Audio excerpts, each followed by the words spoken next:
Welcome back to Check Please, the D&D podcast. Last time, the party determined the orcs were being ordered by a being named Glarv, and they were headed toward the fort to destroy it. The heroes then rushed back to warn the defenders and to assist with defense preparations. Soon after they began their journey home, they found a lone traveler who was being pursued by a vampire. Upon assisting this girl, they learned of her name, Karis, and that she wanted to get to the academy in Hartenshire. The group was then attacked by forces of the undead, and they realized this girl may be an important piece of their enemy's plans. Alright, so we're back on the road. We can continue talking if need be, but we are headed towards Hartenshire. Right. So, is there anything you wanted to ask about or talked about? Markus is feeling rather uneasy about not necessarily about the having a puppet, but just the way, just how casually they just treated it. It's just, you know what I mean? We use them all the time in the order. Yeah, hitting close to home. I'm not sure why. What do you mean? Markus, maybe you should tell her. Tell me what? I explained to her essentially my story thus far, how I've been told I'm missing a soul, all that kind of stuff, and we're in our travels, we're trying to figure out what's my deal. That doesn't make any sense. I tell you what, can you scan for somebody's soul? I would need to prepare different spells, but yeah. I'll tell you what. Unless you can do it. No. Okay. It's I something can't. I'd have to prepare new spells. Okay. When we get to town, maybe and get food in our bellies and fully rested. Yeah. You might have knowledge that might be very useful, or that may help fill in some gaps, because we're trying to figure out what I am, because apparently I'm not who I think I am. And who you think you are is Markus, the Bane of the undead. You sure are, Markus. I think you're a halfling, but I'm not been on the surface for a long time, so... So, were you underground with, drow or something? No. Yeah, there were things, not in the Holy City. It wasn't with drow, it was the Order. They had the part of the cult that I was staying in was underneath the Holy City. That was Master Warren's lair. He made sure that all the novices weren't allowed on the surface. It was how they made sure we didn't escape. We weren't trusted enough. I managed to earn enough trust to be promoted, and as soon as I became an acolyte, I was allowed on the surface again, and I got away. Well, it sounds like a good thing you got away, and found us. Yes. That is correct. We'll try to take care of you where we can, okay? I don't want those folks getting you. Neither do I. But I don't think they're going to give up. Well, maybe we'll make them. She smiles. That would be very nice. Yeah, it would. It would be good. It would be good to have a bit of freedom again. Is this order a village organization, or is it Dungeons and that? Oh no! It's in the Holy City. Warren's lair's in the Holy City, but yes, as far as I know, the other masters, they're spread across all over. Really, there's Master Barnabas, Master Zegrith, Master Deirdre, and Falstaff. The Archmaster Falstaff is the leader of the Order. He actually has the Black Tome. The other masters are allowed to read it, but only he is allowed to have it. It was made by Owen. It has a lot of very powerful rituals in it. She starts to talk about some of them in depth. She launches into meta magic discussion about meta magic and necromancy, and she keeps talking about it until someone interrupts her. How close are we to the city? It's been 30 minutes. God damn it. Okay. So Sol was really endeared towards the whole concept of freedom thing. So they're just kind of listening, to be honest. They're very curious about everything. So I guess we're just letting her talk. Yeah, I was surprised. No one's gonna stop her. I mean, okay. No, I think that would be really cool. We're going still. Yeah, me and Vera are mostly leading the cart anyways. At a very fast pace. Yeah, we've at least got it to a good jaunt. Well, I'm trying to figure out, like, I know that stop her in what sense? Stop her from talking? Well, Yeah. like, if you talk to her, she'll stop whatever she's talking about. Yeah, because she was starting to tell you about one thing, and then she started talking about necromancy, and now that's all she's talking about. Soul's actually very fascinated by this because they want to know more. She kind of got off on a tangent, and she's not going to stop because she doesn't realize she's on a tangent. No, Markus would not be happy about talking about necromancy, because, you know... Oh, come on, Markus. No. Yeah. Killjoy. How are we going to find out what your whole thing is? We gotta find a dragon. Yeah, Markus Well, is it's not good. as aligned to life and Eden. Necromancy isn't what Eden's about. So, Isn't necromancy kind of like I changed the subject of talking to them about Oh. before. Okay, so you interrupt them. What did you want to talk about instead? Talk about... So, what kind of food do you like? About the subject of necromancy. I wouldn't ask her what food she likes because I don't know how much food she's actually eaten in her life. Well, I did eat a lot of rat. There was a lot of that underground. Yeah, you're not gonna eat that. You're under the holy city. She nods. Mm-hmm. That's where Master Now- Warren's lair was. Still is. I shouldn't use the past tense. Oh, it could be. That would be nice. It'd That would get be something we need to... a pretty big load off my well- shoulders. Would I know if necromancy is banned? I mean, it's not. I mean, it's not considered acceptable magic. Who would be in control of the holy city? Well, it's part of the nation of Vil, so the Tell, Kaiser. We need to tell who's ever in charge of that. So Siva. She's really in charge. We need Okay. to tell the master of arms of the city it needs to end. Oh, jeez. That's Person true. there. Mm-hmm. Mm-hmm. So as you're discussing this, We are. yes. If I see that, I'm making the horses Shoot him. run through it. Okay, we're running happened? through. What? Yep. We're Okay. running through what? What's going on? On the road in front of the party is the apparition of Warren again. He's I'm tired of your yeah. shit, Warren. He says, "Last chance, give her up or die." Okay, so this We're, is and alright. we're running through. Like, Yeah, we're running through. Oh, like, all right. as soon as we saw him, we were. That may not work We were well, but sprinting. okay. All right. We're not. They're skeletons and ghouls. They don't go that fast. Does anyone know how to deal with vampires? Horse to the face. A horse to the face. Oh my god, I'm so tired of this bitch. I'm gonna come to your little place and I'm gonna fucking fuck you up, bitch.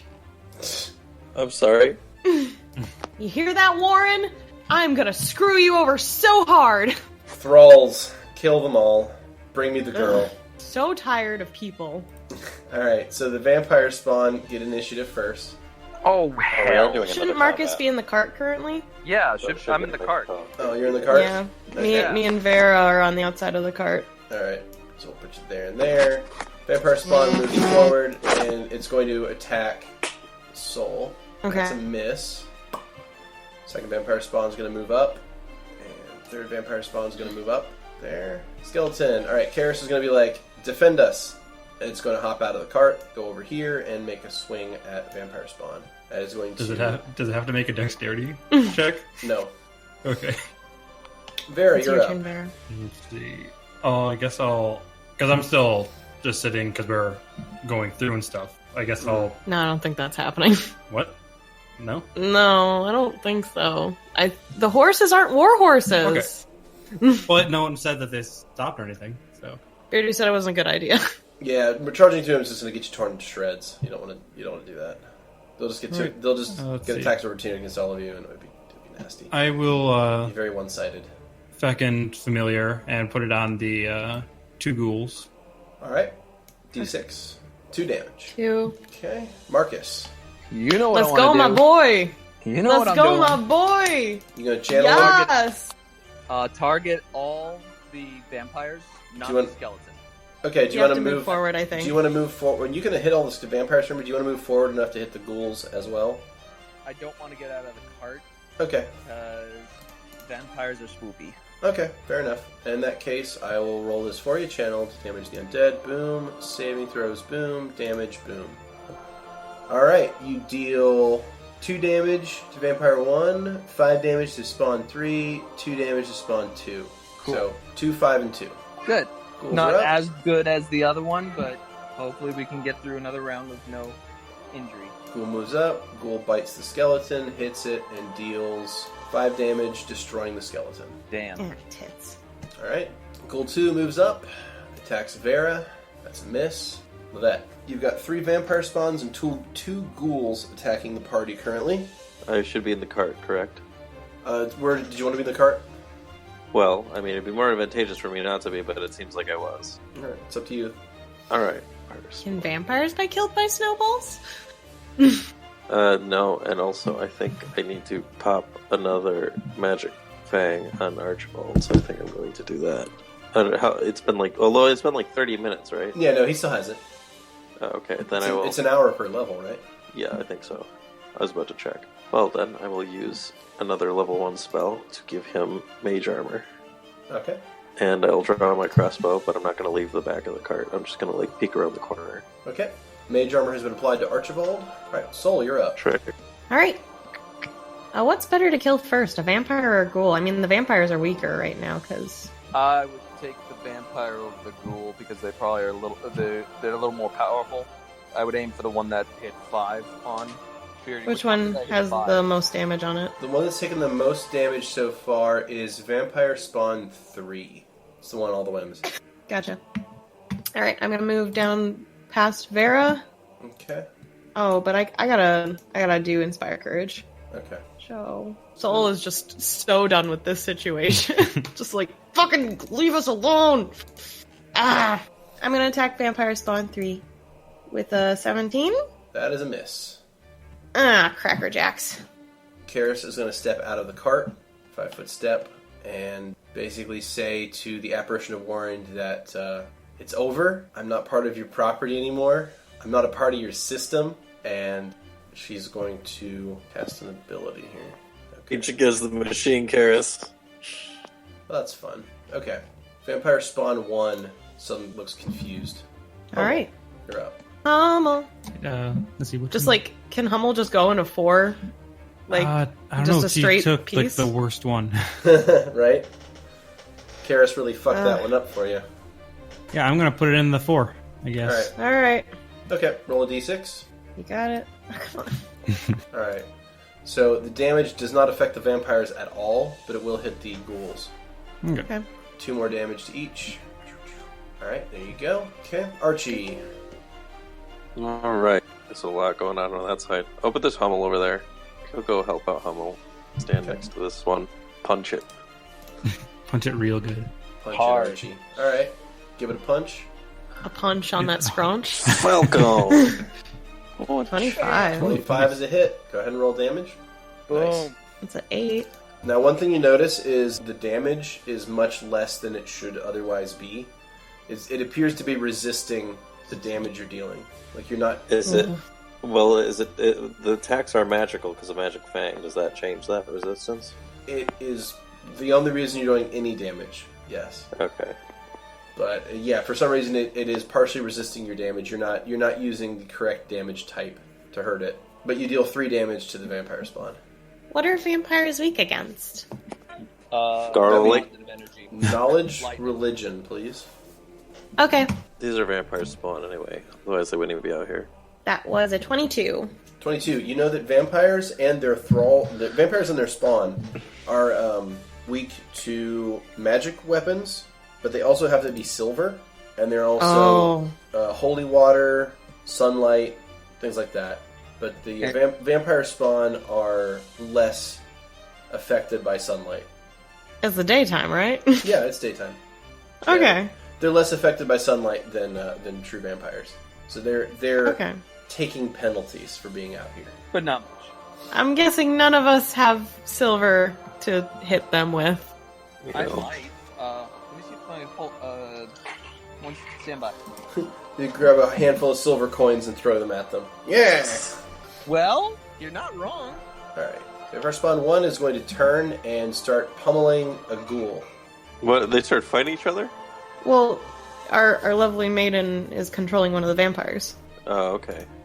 Vampire Spawn 2 is going to attack Archie. Miss. Vampire Spawn 3 is going to move up and attack Vera. Nat 20 does not confirm. You take 4 points of damage, Vera, but I also need you to make a will save. You have to do that. Oh, alright, that passes. Whew. Alright. Nice. Vera, It's your you're turn. up. Alright. I'm going to attack Ghoul 2 Okay, with my scythe. awesome. Will that affect the ghoul? I Yep. believe so. Alright, I'm going Okay. for a sting versus a ghoul. Boom, boom. 19, that hits. Incoming damage. Kersplat. Ghoul 2 is destroyed. Nice. Markus. You know what to do, my boy. You know what to do.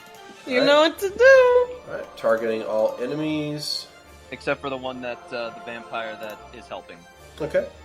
And that's going to be a saving throw and damage. Damn.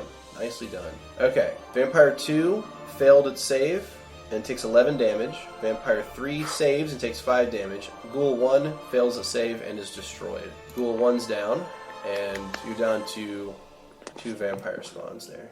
My boy. Boom. Soul like reaches back into the cart, like that tiny little window, and like does a little high five to Markus. Right, Lovette.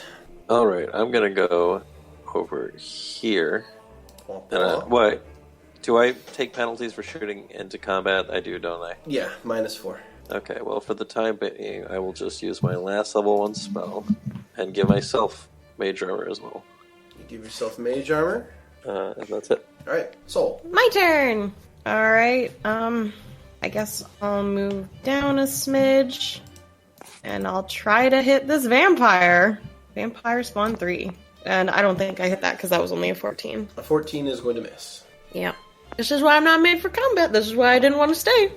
Okay, Karis is up. They're going to target the 2 vampire spawns, and they're going to use...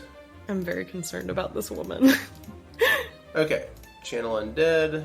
It's the 2 of them, and will save and damage. 4 damage to spawn 2, 9 damage to spawn 3. Okay. How are they not dead yet?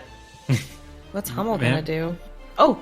Why don't you attack him? Can Hummel kill the apparition? It's not even real. Oh. If I'm correct. If I thought that's what we confirmed last time, like the first time.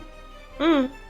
Could I use Hummel to basically cling onto the vampire and potentially give it some kind of negative effect so it can't like see or something? I don't know. Not really, no. All right, I'll put Hummel on the apparition. Okay. You put Hummel on the apparition and it just buzzes around him. Archie. Alright, What's Archie gonna do? he's gonna punch the shit out of this thing, hopefully. He punched some of it. Okay, that's 1 hit. Go with the wing attack as well. Still have that. Oh, okay. I'll go with the red. Oh, yeah. Okay, so you got Yeah. 1 punch damage in. So go ahead with that. That's all I need. What? Oh. You deal 6 damage, which is reduced to 1. Vampire Spawn 1's going to move over. Provoke an attack of opportunity from Vampire Spawn 3. Misses. And then he's going to attack him right there with that. +2 to hit. That's a hit. Okay, damage. That's down. Yay! Okay, he's down. Vampire Spawn 2. Gonna attack Archie. Fucking seriously? Okay. Vera, you're up. Could I get behind the vampire? The vampire, whatever there? it is. Yeah. Okay. I want to know if can I get there without getting an attack of opportunity. Yeah, that would be 20 feet and then 30 feet. So yeah, you can do that. All right. And then I'd like to attack him. Okay, give yourself a +2 for flanking. Nice. Yeah, I need you to roll that. Oh, I'm Yeah, sorry. you gotta roll that. I gotta roll that. Oh, man. Did I do that? Oh, man. Well, that's a hit. That's a 29. Nice. That hits. Alright, and damage. A fine hit. Kablam. Destroyed. Yeah! Yeah! Go us! Go us! Yeah! Karis Soul is... looks over at this guy.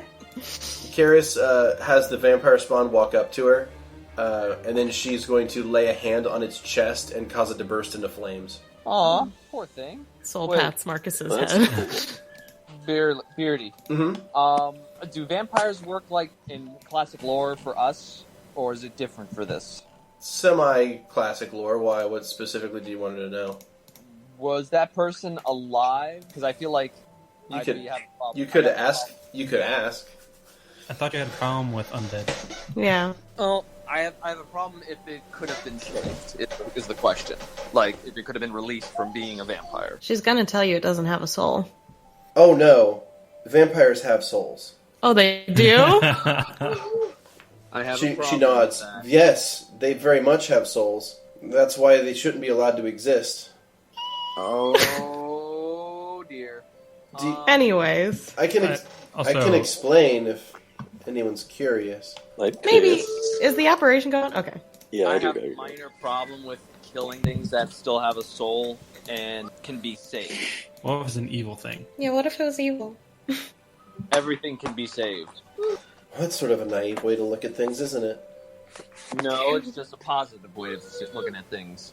No, that's not exactly how they work. She starts to talk about metaphysics again. Soul has gone over to Markus and is just like playing with his hair to kind of comfort him.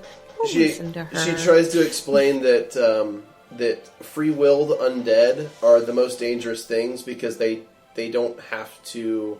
They exist purely as a hunger. She explains that ghouls are an embodiment of hunger, and vampires are an embodiment of thirst.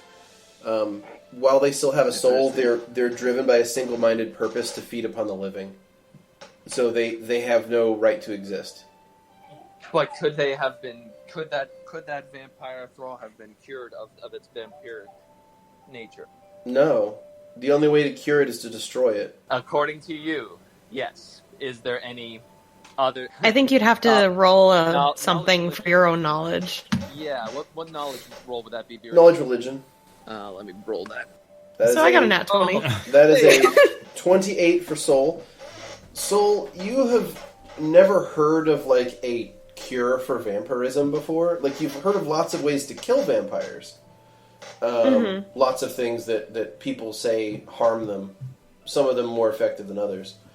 But But like nobody's ever cured one. cure for vampirism. Now, of course, there are legends. Like you're a bard. There's stories about everything. So yeah, Yeah. of course, there's stories about maybe here and there someone has had like some crazy divine intervention and they've been turned back into mortal men and women. But there is no like well-known cure for vampirism. So while it may not be impossible, it's certainly improbable. I'm sorry, Markus. There's nothing I know that could possibly lead a cure for one. They're a lost cause. Nothing is a lost cause. Markus? Kara smiles at you and says, "I admire your optimism." All right, everyone, back in the cart. Let's go back to working towards that city. She walks over. She walks over to the crumpled remains of that skeleton, and she just kind of sighs. It would have been very useful. And then she gets You back can in the chili cart. make more. Say what? You can chili make more. Do you have a skeleton I can use, or do you have a supply of bodies? They seem to tell Whoa, us a what? lot. Well, I'm just saying. You said that we can make more. Did you have a supply of bodies? Well, I mean, there's always a supply of bodies somewhere, but The corpses do tend to pile up around the city.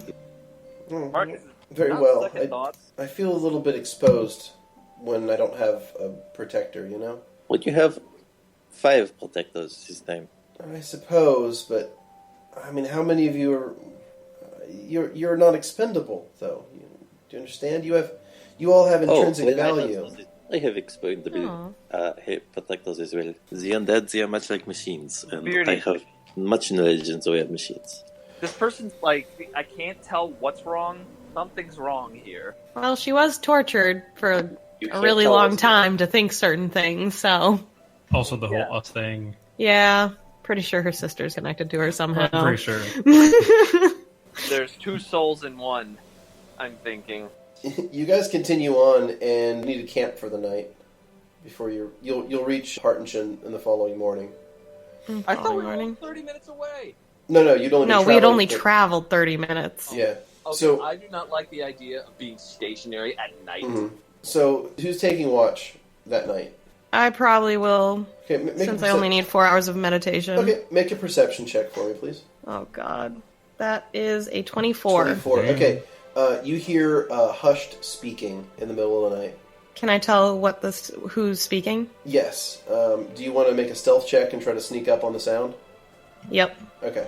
That is a 24. 24 stealth. Excellent. Yeah. Okay, one moment.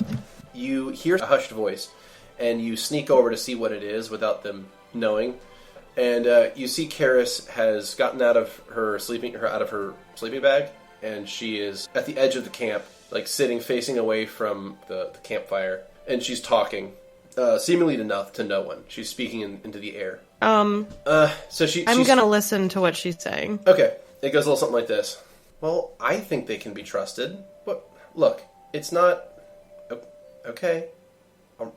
Yes, but yes, but they already risked their lives for me multiple times.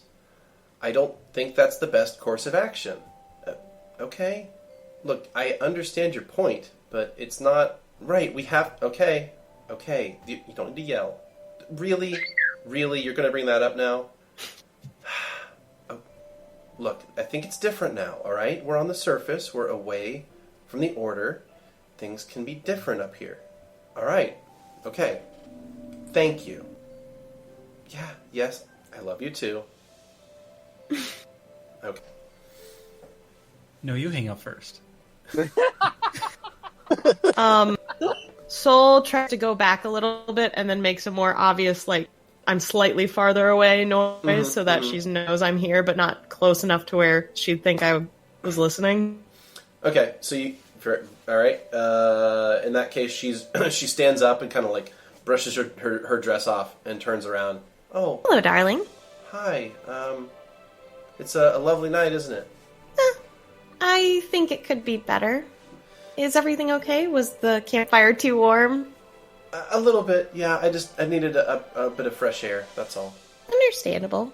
And Soul's gonna walk up next to her just to stand next to her. So, I know you've been through a lot today. Any, thoughts on what's been happening or how we could help you better?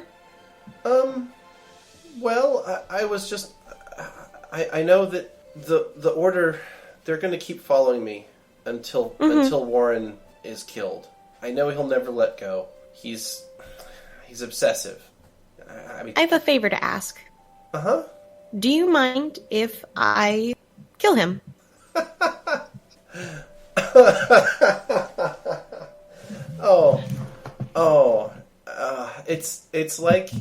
It's like you see about 5 seconds into the future and say what I'm about to say. Wow. I'm not really a fan of people following others around and being controlling. I was just going to ask that when we get to Hartenshin, I was going to try to enroll in the Royal Academy of Magic, and if all of you could, get to the Holy City and maybe make Master Warren not exist anymore. He's a fairly powerful necromancer, though. I realize I'm going to need a lot of information on how to, if you know any, get rid of him. Well, he's a vampire, so typically silver. A stake to the heart, silver weapons, things like holy water, sunlight. Those are all very effective against him. So that's why he's underground? She nods. I see. But I know that the Order won't let me go until he's dead. I know the other masters, they don't care. Each master, they have their own lair, and they have their own rules and membership. And I know that once he's gone, I'll be free. And until then, he's just going to keep sending more slaves and thralls and all kinds of other creatures after me. I don't... All for some stupid plan. Any chance you know about the plan?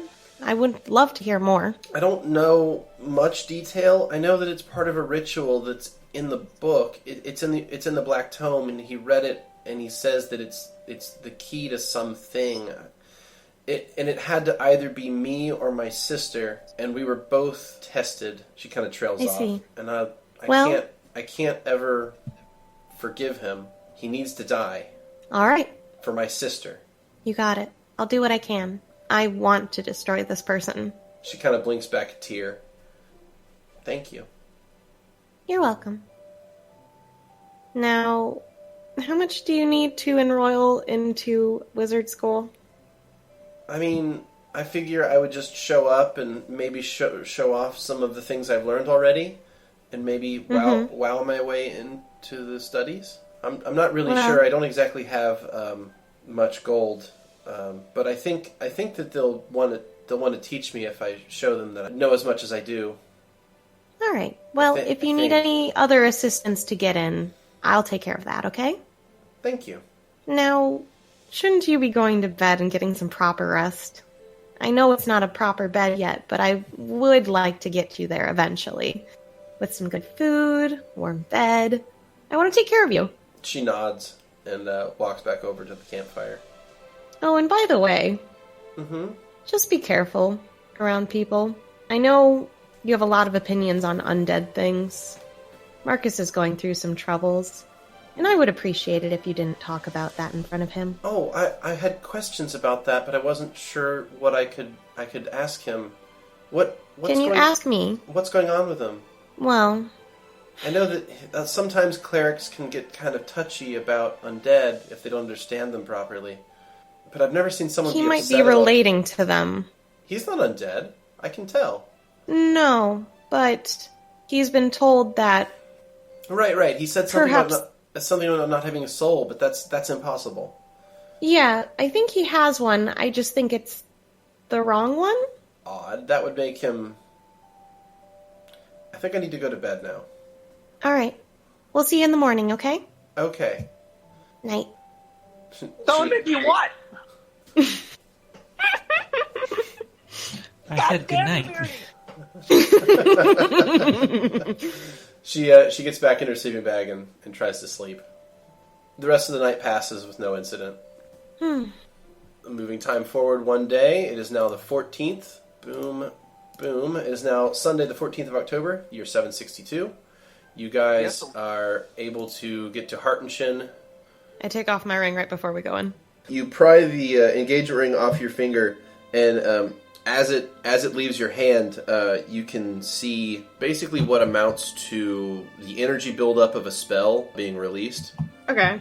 Like just a little bit of like distorted light basically comes off the ring and then goes away. So okay. It doesn't hurt you, and it doesn't seem like it really did anything, but it looks like whatever magic was in the ring has been removed. Is that it? That appears to be it. Was this super noticeable? Yeah. What was this? Yeah, and it was like a little flash of like bluish light. Blue. Yeah. Interesting. What was that? I was removing my ring. Does it always do that? It kind of did a little spark the last time I got it off my hand, and now it's a bigger spark of color. So is it going to keep on making bigger and bigger effects then? Yeah, I should probably never wear it again. Well, I mean, if it just makes a little visual effect, that doesn't seem too harmful. Yeah. Maybe it'd be cool for like fireworks at some point. Yes, exactly. Very low fireworks. Very low fireworks. Well, just for maybe us. they get bigger every time. Perhaps you should do the opposite and just put it on and take it off until they are huge. And so you have a great show prepared. Soul puts their ring in their pouch. And she's like, no, I'm good. I don't need to do that. Jesus. Beardy, what the fuck? So, sorry. So I just rolled a couple of checks to see if anyone noticed that. And Karis walks over. Okay. Hey, little one. What's up? Can I see that? Are you talking to me? Or is the little one, there's little ones here? Oh, sorry. She's like young. Is she? How old is Karis? Yeah. She looks to be about late teens. Oh, I didn't realize that. She's a youngin. Like really young compared to Soul then, so Yeah, you would guesstimate anywhere between 16 and 19. So she I made a couple of rolls on her behalf, and she notices that burst and walks over and asks, "Can I see that?" the ring? She nods. Of course. Soul kind of just hands it over and is just like, please don't destroy it, though. Okay? She looks at you semi-confused, and then goes back to what she was doing, which is like she's turning it over and over in her palm and looking at it. Soul has started to fidget a little bit, like nervously, like. She like holds it up to her face, like real close, and like smells the ring, Okay. and like gets it real close to her eye, and she's like turning it and looking at it, like trying to look at every surface of it. And then says, "You don't wash your hands, do you?" I take it So off. you should really get this cleaned. She That's me normally. and then like as if she just like snapped back to reality, she just kind of like looks up and like hands the ring back to you. It's just never mind. Oh no! I mean, can we talk later though? Maybe. Sure, yeah. Okay. Enchantment a specialty of yours, Skrewy? Not really.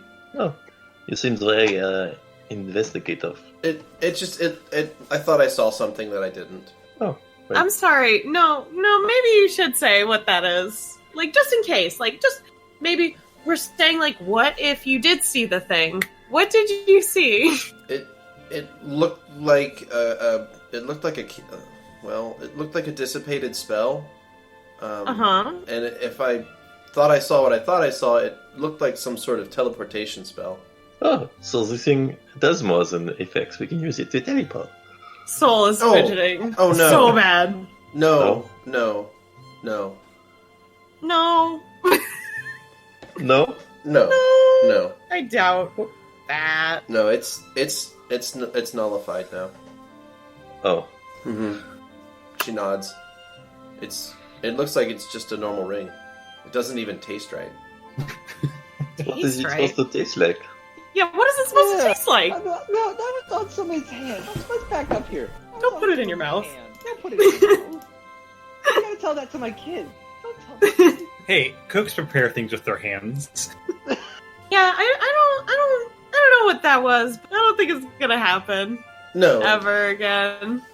I don't see how it could unless another spell was cast on the ring. I didn't know you had teleportation magic. I did not know that either. I did not know that. Immense sweating. That could have made the operation was a lot simpler. I don't. So, Did you you- got some splendid to do. Did you buy it somewhere? Because if you did, I would ask for a refund. No, I was given it. So where is it?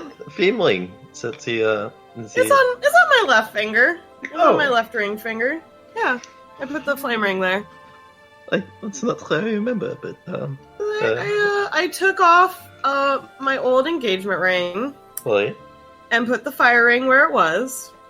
And then later I put my engagement ring on my right ring finger. Markus has such an incredulous look. Your engagement ring is enchanted with a one-time spell? Okay. I guess. This is completely over Vera's head. Yeah, you don't know what's happening. Like a blank face, like, I don't know, Whatever. what? I don't know what you do in the night. Doesn't... apologize for saying it like this, but that doesn't seem terribly useful. What do you mean? I mean... Were you aware that this? What?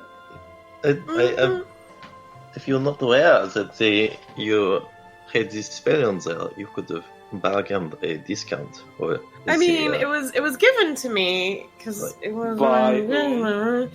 It's your engagement ring. So It was my you're telling me engagement ring. your fiance gave you a ring that had a one-time transportation spell on it. Tell me about transportation to or from where the ring was. Garrus shrugs. This is actually quite normal, though. In this TMIs, peddlers will sell all sorts of items with one-time enchantment, saying, "Oh, you buy a magical ring for your significant other. It is such a special thing," and they charge so much for it, and then it just goes off and it's done forever. It was probably just a scam. Well, that sounds plausible. Soul is fidgeting real bad. Markus strains an eye muscle from rolling his eyes so hard. Maybe he was the one who enchanted it. Who knows? Oh no, it was more likely it was purchased that way. So it would make more sense to me. I love Lovette's conviction. Like, no. No, you're wrong. I'm right. She's like, Shut no, the I've fuck seen up. this before. I've seen this. Okay, yeah, like maybe Lovette's right. Yeah, maybe it was bought that way. Or maybe I asked for it to happen? You asked for a magic ring? Oh, I am so sorry that you got scammed, but if I remember correctly, this engagement was a bit fiddly for you to begin with. I feel like your fiance should have bought you a better ring if you requested an enchanted ring. Well, Maybe he's just a cheapskate. yeah, maybe he is. Soul has been sweating and is just like, you know what? Let's just go turn in our job to Siva, please. You never mentioned you had a fiance. Say, I guess I mention never it asked, though. but It's not super important. You seemed pretty distressed about it earlier. Are they okay with you adventuring? It's usually fairly dangerous of an occupation. I mean, it's an arranged marriage, so, like, really, he has no power over me, so... My choices. I can do whatever the heck I want. Besides, I outrank him, so he's just gonna have to deal with it. Outrank? Yeah. He can't tell me what to do.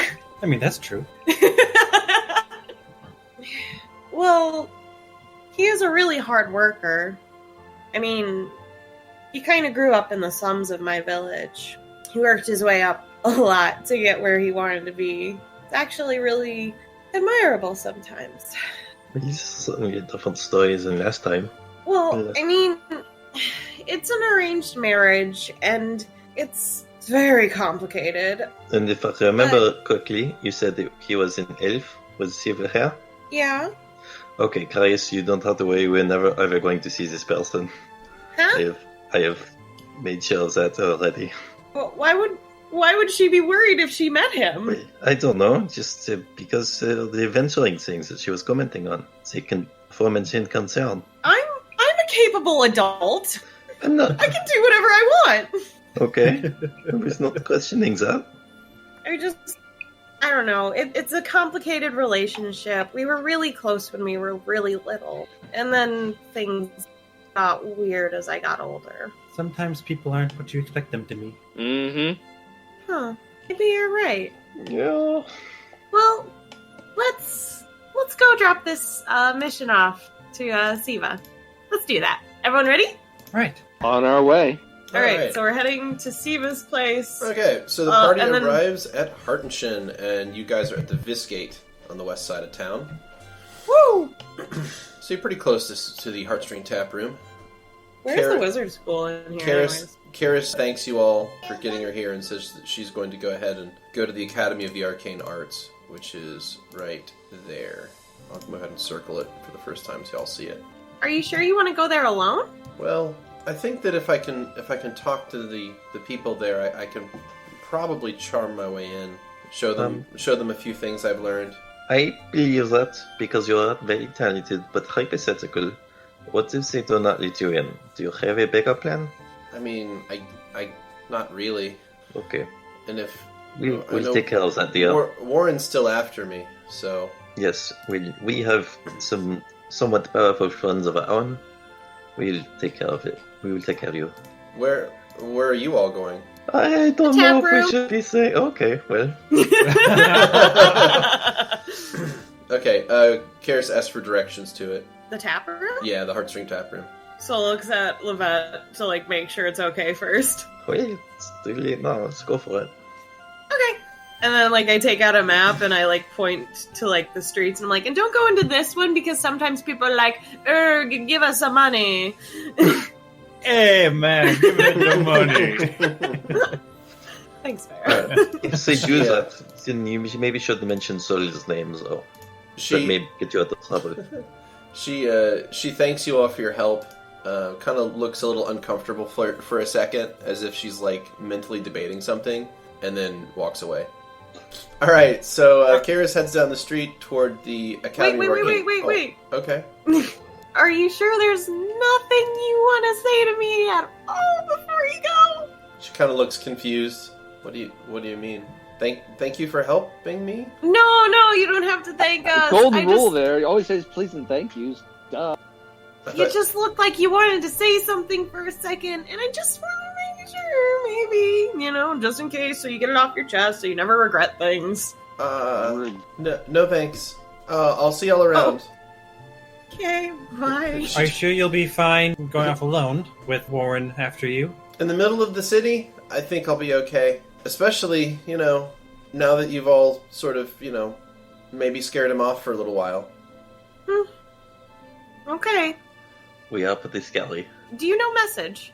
Message or sending? Because message is not very long range. Yeah, message is only 100 feet plus 10 feet per level. I'm sorry, what? Yeah, message has to be pretty close range. I'm sorry, what? Sending is the one you're thinking of. Yeah, sending is the one that's like more long distance. That's not why I'm freaking out. Yeah, sending is a much higher level, God. and it's the range is like really, really long. No, message is really actually pretty close range. That's Oh no! Yeah, so you've got to be like within 200 feet or so of your target. Oh my god! So Gro's just like Hold on. Silly around. right next to you. Hold on. So wait, the spell that you're thinking about, that the message, they have to be how close? The range of message is 100 feet plus 10 feet per level. Oh shit! So that must mean fiance has to be like. Oh. Well, That's what I just found out today. again, I think the one you were thinking, I don't know, maybe not. I've been using message. I'm guessing, well, the scrolls, you asked for Yes. message scrolls, but I looked it up. Were those supposed to be message scrolls, or were those supposed to be sending scrolls, Beardy?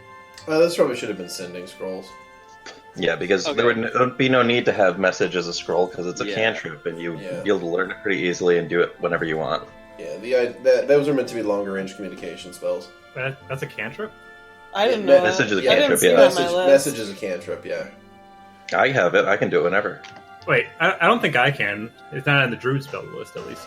No, it's a bard, sorcerer, wizard, summoner, witch. Gotcha. Druids don't get it. We don't get any of the actually useful cantrips. No, it seems no, like. Druids have a very different list. But yeah, Kara says that they know message.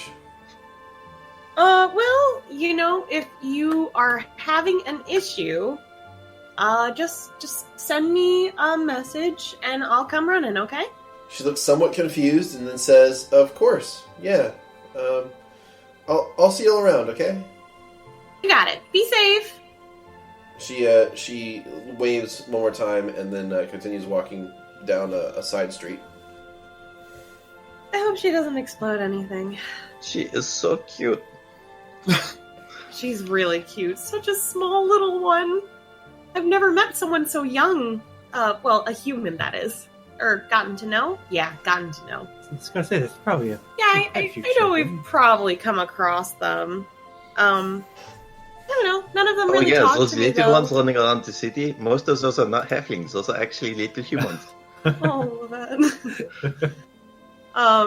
Sol gives you a nice little pat on your head. Okay. You're like, Like, of course they're children. Like, that's kind of the gesture, just like, they're there. I'm confused. You don't suppose I'm as tall as me, but it doesn't.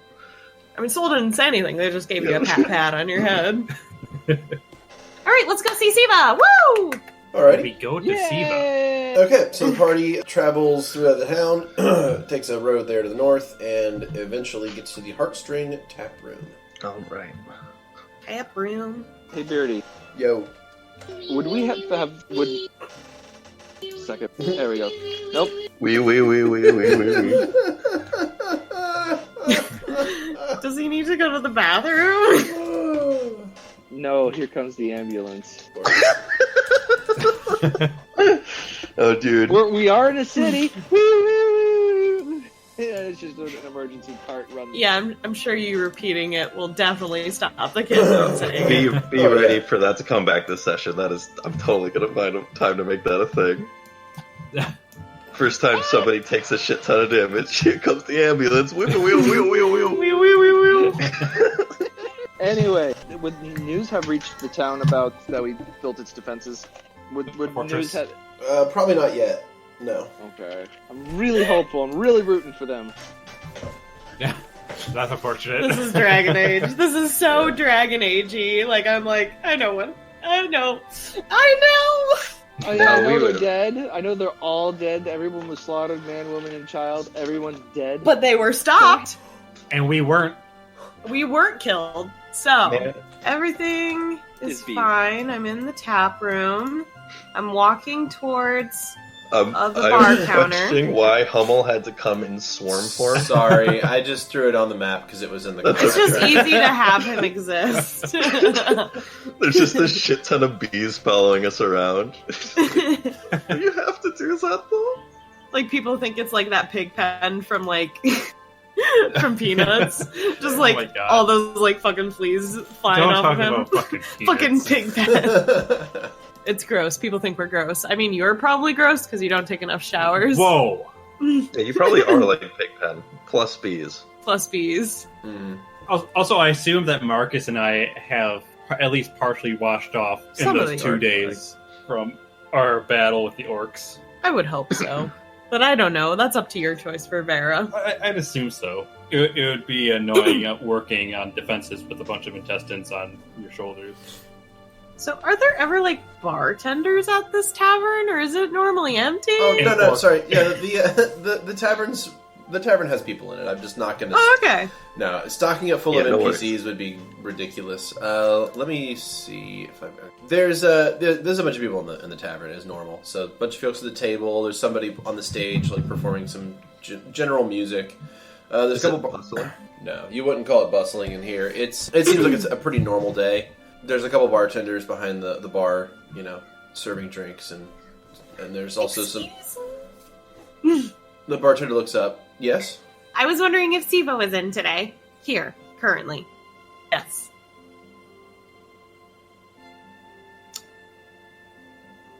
Wee woo wee woo wee. I told you. Wee woo. All right, so yeah, he says, "Oh, yeah, let me get them." He goes back and disappears behind the bar. Did he just say them? There's more than one Siva. No, boom. Have I been And using boom. the wrong pronoun? No, it's fine. Okay. All right, so Siva pops out from the back of house and sort of strolls over here. Yeah, so she steps around and sees the two of you at the bar. Soul waves, like a kind of nervous wave, but is trying to make it look pretty natural. Mm-hmm. Siva smiles when she sees all of you. Soul's ears kind of go up in delight with the smile, like, "Oh, good! They don't completely. You don't want to murder me." Siva pops up and she's like, she smiles. All right, and, I'm back. and says that, she's happy to see you all made it back. Come on back to the office to discuss. Okie dokie. And Soul skips into the office. And I take my chair that I always sit in every time I'm in this room. Siva asks how it went. Well, I think it went great. no, we do have information for you. So, the orc crowd is on their way. There will be an attack, and they are going for the defenders of the fort. If they may have arrived there already, Siva nods. so there may not be much time. But if you can bring them support, now would be the time. Or if you Soul can gives help Lovette a them, very confused look, like, "Why are you telling her?" Why not? I don't know. So, yes, just there are really a lot of orcs. There were thousands of them. I can't remember how many exactly, but somewhere in the ballpark of 5,000. So we have a lot on our hands right now. All right. Siva takes the information in and says that, but you all feel that you've done all you could. Then. Yep. We agreed that staying there would firstly isn't beneficial, so we decided to make a tactical retreat, get the information to you. We figured you could help more we could. Well, until I get information back from the fort, the success or failure of your mission is yet to be determined. Oh So, What was her? no! We were supposed to assist as much as possible. That was the mission, right? We did it. yeah, And we did. yeah, and she wants to see if the fort stands or not. So, She says that you're all free to hang out around here and kill a few days if you'd like, until she gets word back. Okay. I guess I'm gonna go be religious and shit. Don't you not? Soul likes mostly just playing on like a stage, but like the added bonus of just feeling like maybe I'm like okay in the eyes of religion, but like I'm the most casual like worshiper ever. If you're like, if playing guitar can save my soul, then sure, fuck it. That is Yeah, exactly, pretty much. But that is exactly how you worship Symphonia. So, so Symphonia's religion is not like a modern day Earth religion. It's creative expression is worshiping in her eyes. You have to give them the Beat Boy and save your soul. That's right. I wanna get lost in your rock and roll and drift away. No. All right. What if you're really bad at it? Well, maybe you should get good. Son. Yeah. Then you go. Then you go to hell. Yeah. Probably. Yeah. If your Asmodeus will welcome y'all in. If He's always for new members. If your music is does not bring joy to other people, then it's not okay. You're not okay. Your music has to bring joy to people. Like your art has to bring positivity into the world. We all You act like we're okay, but we're not okay. We're not okay. She doesn't Henry, like you okay? sad music? Or they, it's them. I don't know how they work. They like sad music. They don't like bad music. Yeah, there's a difference. Oh, Symphonia. Okay. Yeah, Symphonia is about art and creative expression, and Fucking art students. yeah, art students fucking love Symphonia. Okay, so Is Symphonia okay with contemporary art? Some, if it's What good. about postmodern? if it's good. Symphonia's What about postmodern, where we're at Yeah. currently? Symphonia is kind of a harsh Critic. critic. Yeah, so you never know. Nice. You That's never good. know. How about bluegrass? I mean, there's Okay. here's the thing though. I'm not going to go by genre because there's good and bad examples in all genres. It's true. Just don't be a shitty artist, Jesus. Yeah, that's it. That's the only rule. Don't be a No shitty mumble art- rap. No mumble rap. I get the No. cut of Symphonia's jib. Okay, so before Soul goes to leave the tap room, Soul kind of like stops and like pauses and gives like Siva a meaningful look, and then kind of does like a little like nod, half curtsy thing, and then kind of leaves. All right, Siva. And then goes to the worship place. Siva shoots you back a smile as well as you leave. Okay, cool. We're cool. Cool. For now. All right, so There it Soul is, Soul fucking goes off leaves. to play music at the temple, quote unquote, Yep. the amphitheater. What's everybody else doing? I'm going to see if I can find any people selling amber. Okay. Yeah, there's jewel traders, gemstone traders, and they deal in amber as well. Actually, fairly close to this place in town because this is the richer side of things, which is where you're going to Where find the your. fuck did you get amber? So, sort of side thought. Uh-huh. So magic weapons are harder to destroy, if I remember correctly, or magic items. Yes, they do. Does that mean they're also very difficult to engrave? Would you want to engrave something before it became magical? It would be technically easier to engrave it before you enchant But it. you're not going to make it a thing. I don't care. I mean, if it's just like honestly, if it's just something that's purely aesthetical, it can be whatever you want. Like, Okay. fuck, look at your entire character, Yeah, I right? know. Like your entire character is an aesthetical, like it's a paint job over another class. Like it's fine. Whoa. Like It's true. I don't care. Like the aesthetics, if that's what you want, you're welcome to it. Like if you want to have Okay, something I just skinned, wanna is make whatever sure. you want. Like look, it's fine. I wanted to know whether or not I need to name my weapon before or after I enchant it. If I could name it after I enchant it, or I You can't can- bring it in, they try to carve it in, I'd be like, fuck. You are welcome to Wait. do whatever you want. Wait, do you can't name your weapon unless you engrave it? Well, no, but if you were to name it, and then you're like, oh, there's this perfect spot to write the name down, but then you try to carve it in, and it's like a barrier, and you're like, what the fuck? Why didn't I think about that? So what weapon are you naming? My crossbow, I'm going to modify it a little more, and I feel like it deserves a name, but I don't have one yet. Okay. I- Okay. I think there's something inherently funny about a name, crossbow, or gun. Yeah. Like the pile driver. It's like, oh, that's funny. Or like Lucy. Yeah. God, it's terrible. Bob. That doesn't even make sense. That's not funny. Bob is always funny. -5. Okay, Symphonia. -5 because it's not even funny. I mean, at least Lucy, like, when you fire a crossbow, you say loose. I mean, god damn. Sorry. God I love the name damn it, Bob. Skrewy. Like, maybe if it was a sheep and you named it Bob. That's what I do in every Harvest Moon game. That's terrible. Alright, you should all feel bad about yourselves. Okay, so... Always. Yeah, Yeah. Oh, it's a constant state, especially. So, when yes, those- Lovette, you can engrave it before or after you enchant it. I don't care. Okay. That's, I didn't mean for that to become a whole thing. No, I just no, wanted that's to go fine. check that real quick.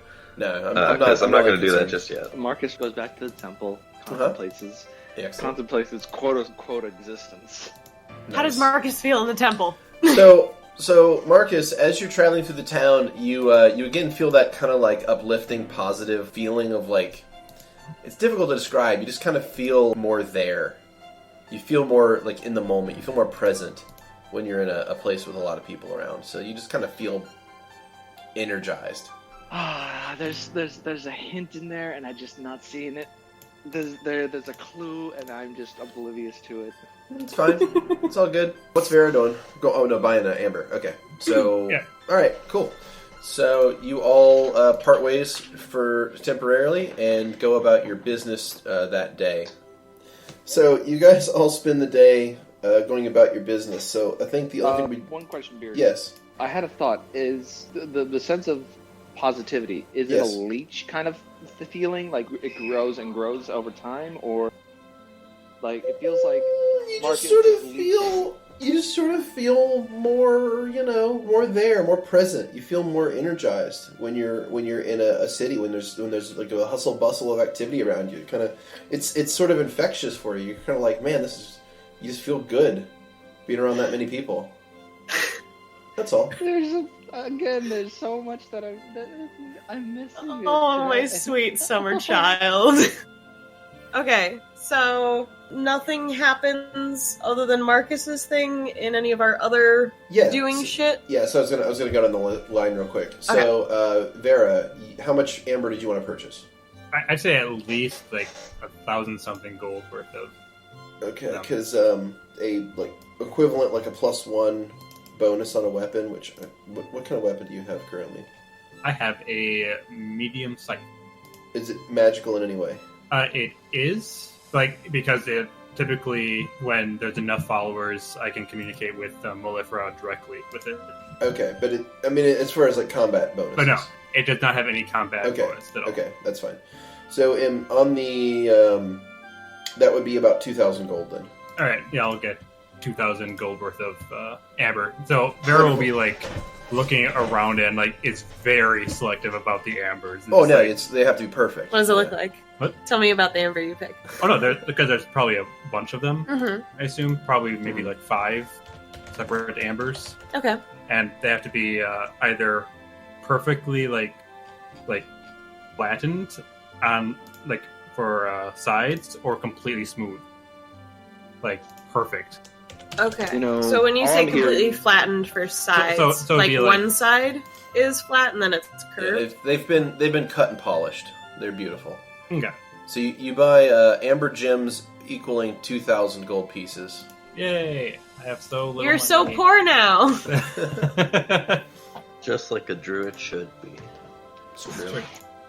All druids are supposed to be smelly and poor. It's part of the class. It's the aesthetic. It is. It really is. Beardy, I think I'd like to buy something to help buff strength, Okay. if possible. You don't have enough money for that. You better start stealing, church boy.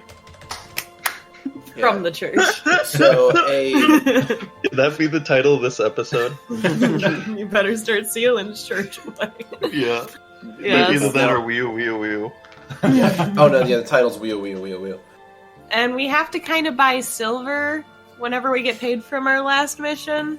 Well, Yeah, it's either silver or magical weapons. Magical. Well, I already have a magical weapon, but like imbuing it with even my attacks didn't do that much to them. Right. You would. Oh no! Damn. Oh, No, gotcha. it has to be like silver stakes and shit. Correct. Yeah. Okay. It's got to be Maybe something. oranges. Maybe Sunlight. oranges. Oh, yeah, I forgot. Vampires are weak to oranges. It's like Yeah. scurvy. It's like pirates. Yeah. We have reverse scurvy. Yeah. You gotta hit it with the oranges orange. and everything is K. Yeah. That's what scurvy does. It turns you into a vampire. That's true. That's why your teeth fall out. Yeah. Because the fangs are growing in. Yeah. There we go. Just You- take longer than you have to live. Yeah. But It's all part of the then process. you become undead and it's okay. Yeah, and then the fangs sprout, and then you drink the blood of the living. I mean, this is Right. how it goes, guys. Yeah, this is where vampires come from. Doesn't everybody know this? This is why I don't like Pirates of the Caribbean. They never Yeah. actually touched on pirate lore. Yeah. Lovette, did you want to get your weapon enchanted today? I have a few things on the agenda, but that is actually not on it yet. Okay. I guess I'll join the church kids and head over first to the Temple of Shamish Okay. and drop in 4 silver. So it's all Lovely. my silver. Okay. And then I'm actually going to go over to the Temple of Eden Mm-hmm. and just kind of sit there for a little bit and just think about things. Yeah, the Temple of Eden, I don't know if I described it last time. The Temple of Eden in Hartenshin is not terribly big, but Mhm. it's pretty much just like a green space in town. It's the city park, I believe. Let me actually pull Oh, up that. okay. Yeah, so there, if you look back on the Hartenshin map, it's that big gray area. Is the city park. There's a pretty good sized shrine to Eden there. Yeah, I'll go there and just kind of ponder stuff and pray for the people at the fort. All right. And Soul, you are at the Yes. amphitheater at the Temple District. Would you mind making me a performance check? Yeah, I can do a performance check. Yeah, I'm sorry. Also, I'm thinking about you like dancing around, and the bird in the cage is just like. It's already dead. It's so Its dead. corpse is just flopping around the cage. I'm gonna sing. All right, you sing a beautiful song. Thank you. That was a 32. Yeah, it was a 32. 32? Oh my god. Yeah, you get up on stage and you sing an absolutely beautiful song. Those who are nearby are just taken by it, just whisked away by the beauty of the music. You can feel like you've done a good service today. You feel like you've done good. Yay. You feel that Symphonia That's took good. notice of you. I dab. All the feeling goes The away. feeling goes away immediately. Do I recognize anyone in the crowd? Can I do No. perception? Yeah, you. Oh, you can no. do, you can do a perception check. Yeah, that's fine. Okay. All right, you got a 23. 23 in your perception. You look through the crowd and you do see a few people that you've seen at the Symphonia's amphitheater before. So there's a few regulars, but you don't see anyone that you like outwardly recognize that would be considered important. Okay. You don't see, anyone in particular. I'll say that. Cool. All right. So when I'm about to leave, I kind of like say hi to the people I recognize, just to kind of like make a familiarity Sure, with sure. folks there. Just be like really nice and greet them and be like, ask them how their day is, and then go on after. Awesome. Say I wish them well. Yep. Regard Okay. Kyuzu. Are you still alive? Did you wake up again? I thought you were sleeping for so long. I was thinking the I other way do not around. have You him. just suddenly realized that he's dead. You're just like, oh my god, my bird! What did this happen? Who killed my bird? Who saw this? Who did this? I swear- Somebody! I will swear Everybody! revenge. Oh, good. Also, I got the cigars from the Telehouse. Yeah. How old are those? Oh, mean- honey. Like, these are the worst cigars Literally hundreds of imaginable, years old. right? I mean, they appeared to... They never, aged supernaturally or anything, so you somehow plucked them out of time. Oh yeah, yeah, that's right. We did do that. Oh, okay. So, and they're in a cigar box, so they're pretty well Pristine. preserved currently. Like, they're in prime smoking age. Yeah, I just noticed it in my inventory. I was like, Why don't you sell it? We should have busted those out and fought to the death at the fort. Yeah, Smoking like you got 'em, boys. Yeah, I'll sell the cigars. Okay. I don't know if they're even like fancy ones or not, but they're in a box. They're Cubans. I don't know. More Cubans. Cubans. 9 old cigars. And then I like the message. Cigars taken from a ghost past flashback thing. Still smokable. Alright, so give me a either diplomacy or appraise check. Let's see. This is why you always need a soul. Right, Screw Loose? Damn. Alright. 18. Cool. So you managed to tell the story of these things and like explain where they're from to the shopkeeper. The Cigars. shopkeeper there looks at the cigars after hearing your story and can verify the authenticity of it because this particular type of cigar has not been made in a long time, and he's willing to pay you premium for it. So he will give you 10 gold pieces per cigar. Okay. Alrighty, so I'm going to go ahead and remove those. You got 90 gold pieces right then. 90. I'm rich again. You're There you sure. go. So that gives you 291 gold total. Anything else? Nope. Alright, so anyone else have anything to do for the day? Yes. I have a couple of things. Go ahead. I'm going to make a few purchases. First of all, I want to purchase some rope. Hemp or silk? Oh, hemp. I don't Okay. think so. Alright, I'm going to deduct 1 gold from you and give you 50 feet of Sure. hemp and rope. Boom. Perfect. There you go. I'm going to also purchase some stakes. Your encumbrance is now beyond heavy. Oh, you're right. Well, I'll give the rope to Archie. Yeah, so if I could purchase 11 stakes, I guess, refill my ammo, but with stakes where the stuff hasn't been spent. Wait, are you wanting crossbow bolts or stakes? Because I want a stake stakes. is like a thing you use to skewer a vampire with. Yes. Those can't be fired from a crossbow. They can't be? Is there No. is there a way I could have that custom made? I'm not effectively, no. It's more like when you get a vampire reduced to like negative hit points, you have to they fall to the ground and then you just stake. Like you can't really stake them while they're up and moving effectively. Fine. I'm sorry. What was that? There are ways to instant kill vampires, but that's not one of them. The way it insta-kill vampires is with those old cigars that I just sold. They really hate that brand. Yeah. What It's about got silver garlic in it. bolts? I don't know. As a what? What about silver bolts? Yeah, you can get silver bolts. How That's much a would thing. that run me? 1 moment.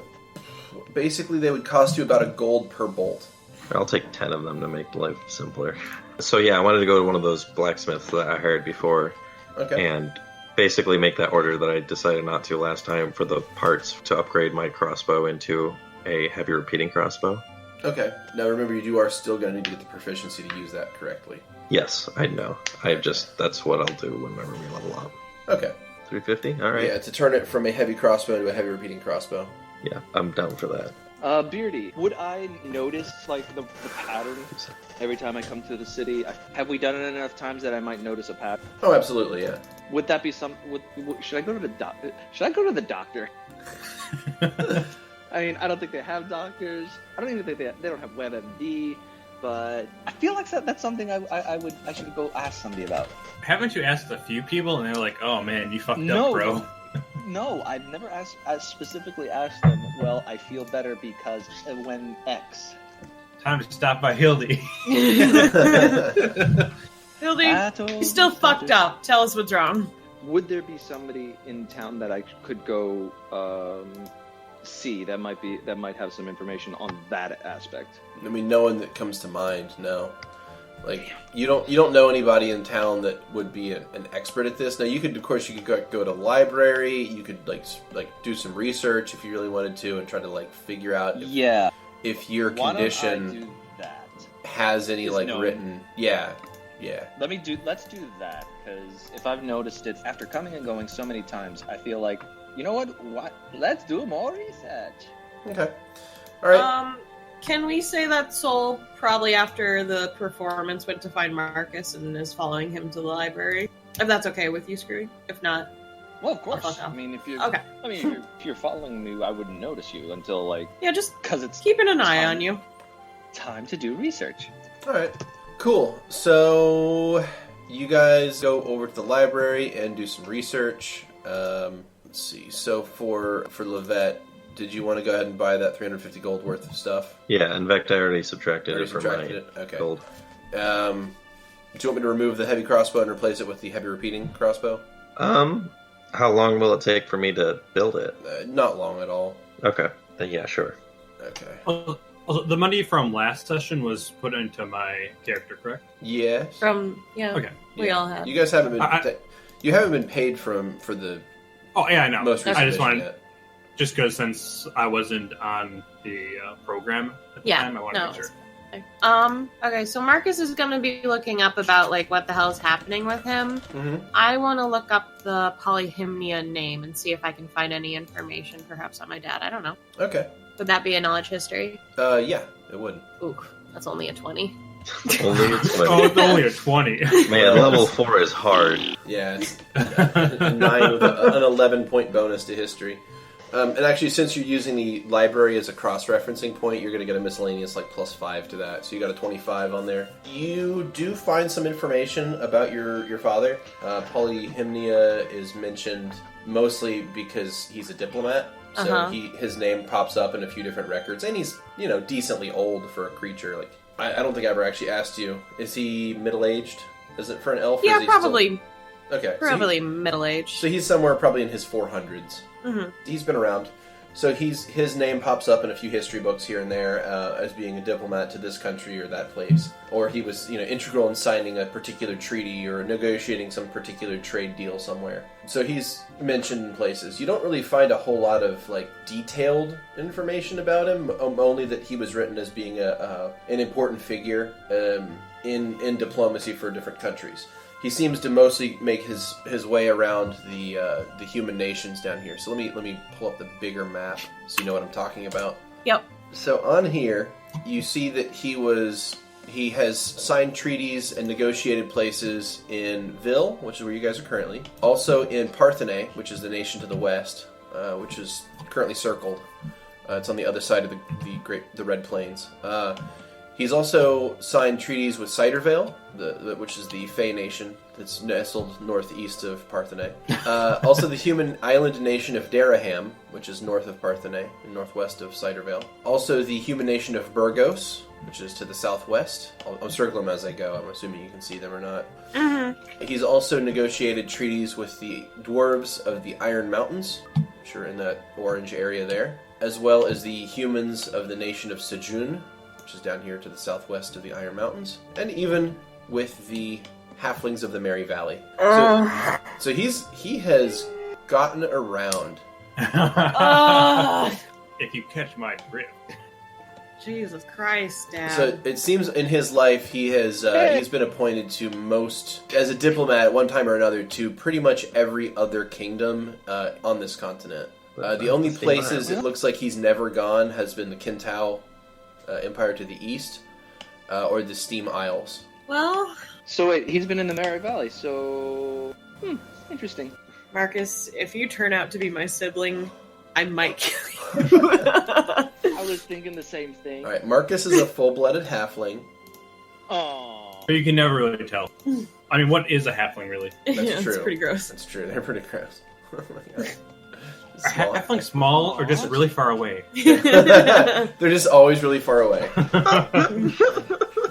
Alright, Markus, you make your rolls for finding out what the fuck's wrong with you. It's Marcus's time to play dad. Yeah. Marcus's time. Oh my god. It's Marcus's time to shine. Or does Shine, Beardy Marcus. have to roll for you? So, we're going to do a couple checks here. So, you're going to do a knowledge history first to see if there's any historical record. You get a 28.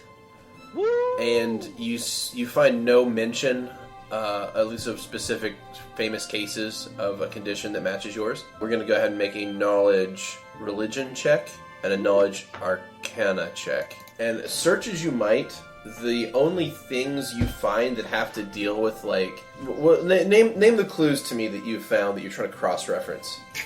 So you list to me what your keyword search is here. Essentially, so when somebody says no soul, Mm-hmm. I look for creatures that are known to not have a soul.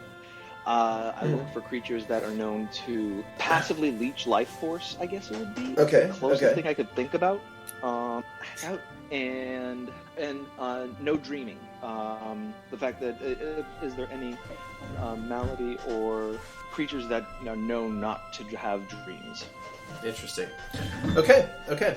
So you find the only thing that mentions something that doesn't have a soul. You find things like golems, things like corporeal, mindless undead, so like zombies and skeletons, and pretty much like What you would imagine. right. What you would expect to find. So you basically find constructs and mindless undead.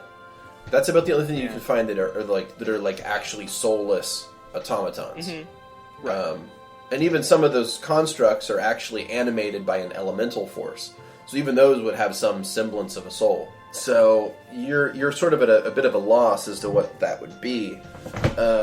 And then you look at things that like passively like leech life off of things, and you find things that are like vampires and ghouls, which drink the blood and eat the flesh of the living. Nothing that like just passively drinks the soul force though.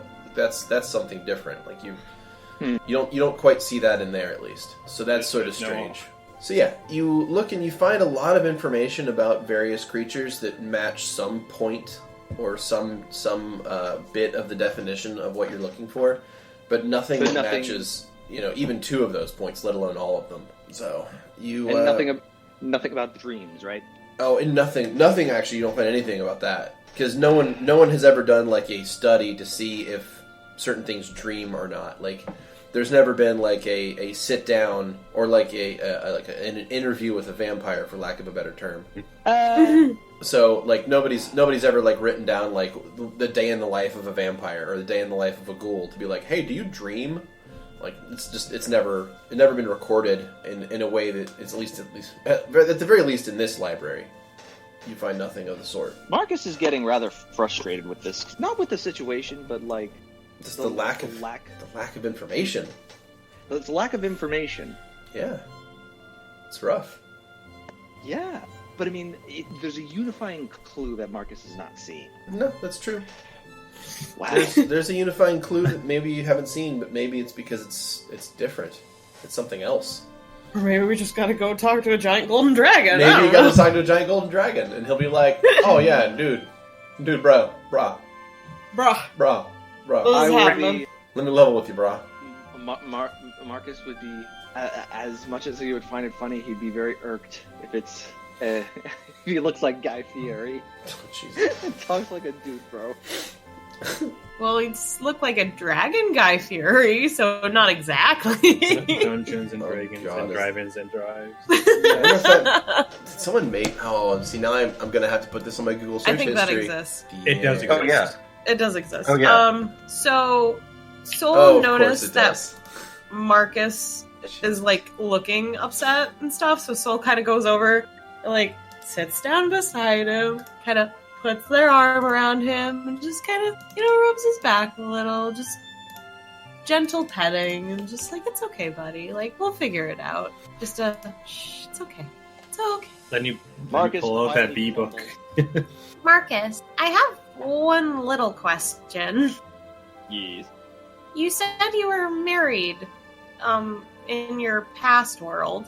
Yes. What was that person like? Do you remember? Markus actually is having difficulty. If he's honest, he's having difficulty remembering all the... Try as he might, he's having difficulty remembering, and that is sadly frustrating because all he remembers is the face, but it's hard to remember many things about her. Were you said you were married, right? Like, you were married. Yes. I'm still trying to figure some things out in my life, and I was wondering if maybe I could get some thoughts from you. Absolutely. Why, even though you're married, would you want to sleep with someone else? Pure loneliness. That's... Heart pining.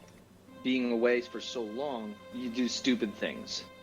You do stupid things. Markus is full of regret, but being able to make a connection, if you can, Markus realizes that he may never ever see his loved one again. So it more so is wanting not to be alone. And he explains this to Soul. Yes. And the need to feel with other people. I guess I'm trying to figure out why my dad does things that he does. And I know you're telling me that it's loneliness, and I'm just having a hard time understanding it still, and I'm really sorry. I'm trying. No, it's fine. But then it's not just one way.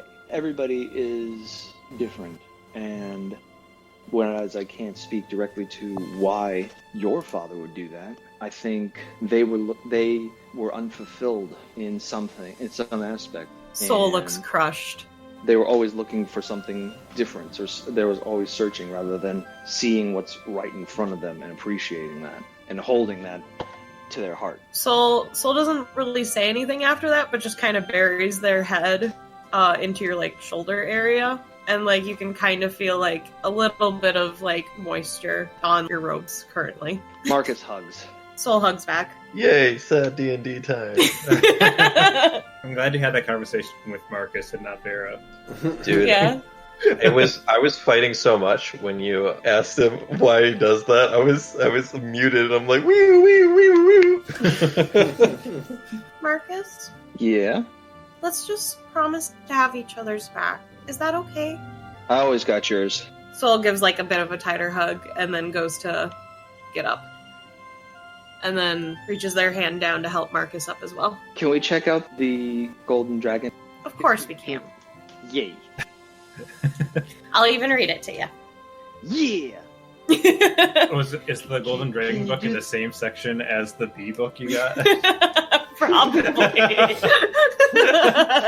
Can you do the voices too? Of course I can. Yeah! And so they take time reading the goddamn children's book about a golden dragon. And then after that's done, I assume they go back to the tavern, since I'm guessing it might be evening unless someone else wants to do something. Well, yeah, I had more stuff at Markus the same wants- blacksmith I was at. Okay. Well, actually, all the ones that I'm having shipments to, I'm going to do two things. I'm going to tell them that the shipments of iron I'm having sent to them that are in my name, I want them to They're use. starting to arrive, by the way. Right, and I want them to let the guys who are working with them know that I've had a change of plans, and I want that iron to be dedicated to the cause of the fort, or if the fort falls for any reason, then the defense of the city. After the one I got this stuff for my crossbow at, I'll tell him about it. I'll go find someone associated with the guard, tell them to which blacksmiths I hired, and that they tell them what they need, and whatever the guards tell them to make, they'll make it for them, and I'll go to each of them and say that. All right. Okay. So it looks like you just handed your heavy repeating crossbow to Archie. Yeah, for the time being. Okay. I mean, I figured that while I'm working on it, I could have it, but if you said it doesn't take a lot of time, I assume you meant, by the time we're out of town, it will probably be done. Yeah. And once that happens, I'll give it to him until I know how to use it. Okay, that's fine. And you'll just stick to your light crossbow? Yeah. Cool. Okay. Alrighty. So, everybody filters back to the Heartstring Tap Room for the evening. There's, the typical tavern entertainment. So there's performing, and it's picked up in it's much more lively now that it's evening time. And Wait, people are performing? well, yeah, there's a stage. They have been every time we came in here. gonna try to play with them. There you go. All right. So you find yourself up on stage. Oh shit, that's only 17. That was like one of my worst rolls. And in front of your girlfriend. She's not my girlfriend. God. Yeah, we're just friends. We're just friends. And I feel confused when I look at her. I got embarrassed because I noticed she was there. So I'm like, Yeah. the singing became a little more pitchy.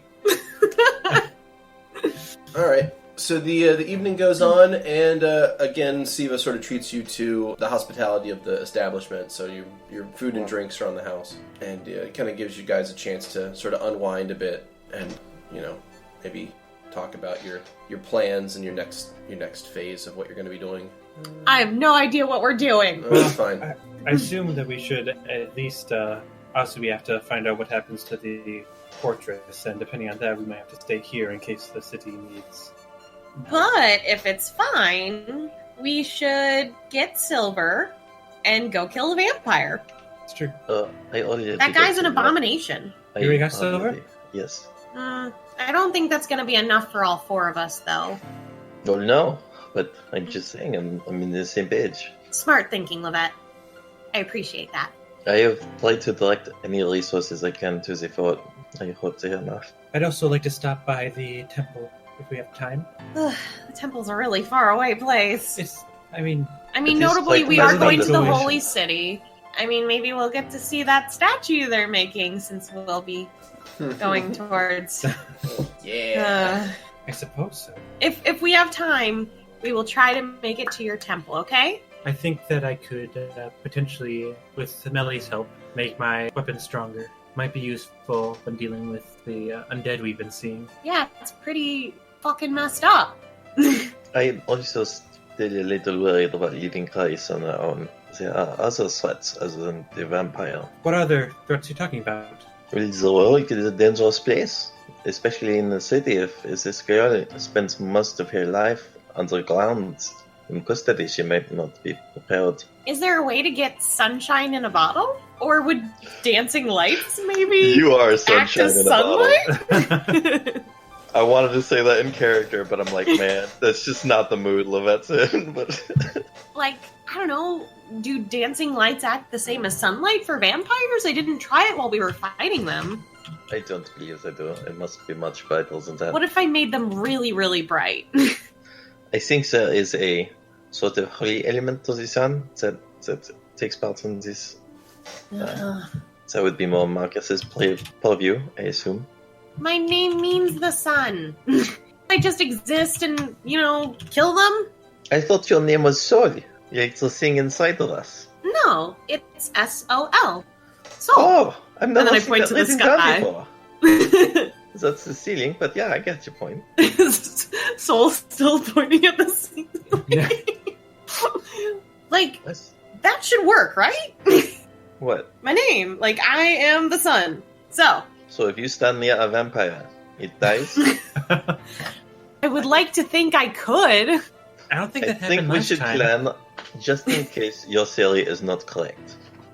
Fine. I'm not saying it's not, it's just, a plan B. A very, very solid, much more well thought out plan B. Soul kind of goes to pout and just, starts playing with Marcus's hair. It does not look like Vera has any spells that. Could be for the sun. Yeah. And even if she did, I don't think that she would know how to use it at the moment. I mean, apparently Markus is actually the sun because whenever he walks around these things, they just seem to die. Yes, Marcus is, super efficient against them. Good job again, buddy. Scruffle hair. So we just push him down the hall, I will be taken care of. So the evening passes without any major interruptions or strange occurrences. Siva offers up the guest chambers if you wanted to stay. Otherwise, she could put you up at a nearby hotel or a nearby inn. Felt you wanted more privacy or space. What's everyone else want to do? Yeah. I think I'm going to take her up on the privacy and space one. So she does the same thing she did last time and basically very politely but firmly asks the nearby inn, and they, of course, relent. Oh, that's right. Soul didn't go there last time, so they didn't see the people reacting. Yeah. Ugh. But it's also people who are it's like a super stuck up hotel, right? Like it's super high class. Mm-hmm. Yeah, it's a very high quality inn. So you'd be into it, but I don't think Soul would be into that. No. No. Probably not. Soul kind of has Marcus's outfit tugged and kind of just toddles around next to him all the time. Has some sort of attachment to him constantly now. Either a hand on his shoulder or just grabbing the fabric and just yes, this is my comfort thing now. Do you have to crouch down to do that? No, I like to imagine that it's probably just at their end of their arm's length. Gotcha. Yeah, definitely. At least that's how I've been drawing it, so. Let's jump time here. So the following morning. Alright, I guess we all went to the hotel.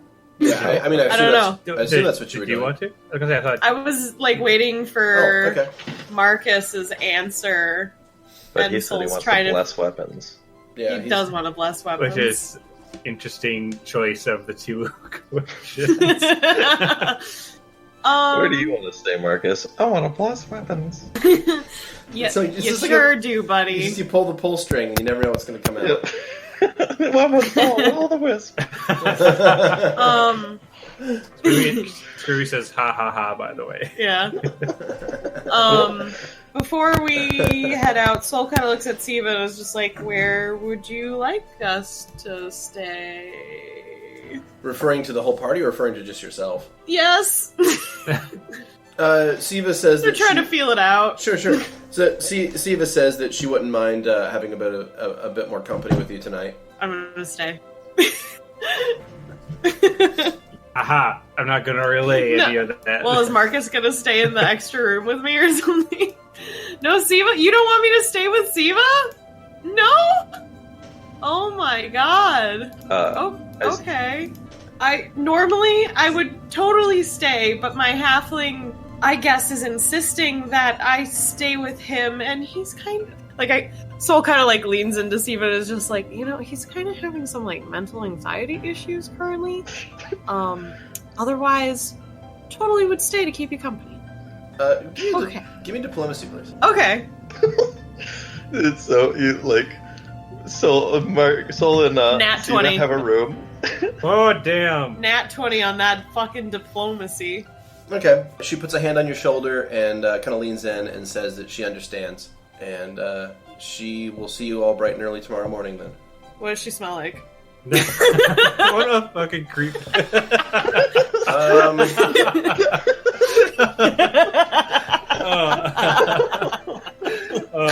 See, Well, she's right next to me. it's a toss-up because like part of me wants to say vanilla, but part of me wants to say lavender. So Really? I'm gonna say What is both. both? Vanilla Okay. lavender. I'm gonna say vanilla lavender. Okay. I would just imagine Soul and Siva sharing a room, and Marcus comes in the middle of the night. It's like, Soul, I had a bad dream. You can't have bad dreams. You don't don't have dream. those. He like wanders in, like rubbing his eyes. Yeah. And he's like, Can I sleep with you guys tonight?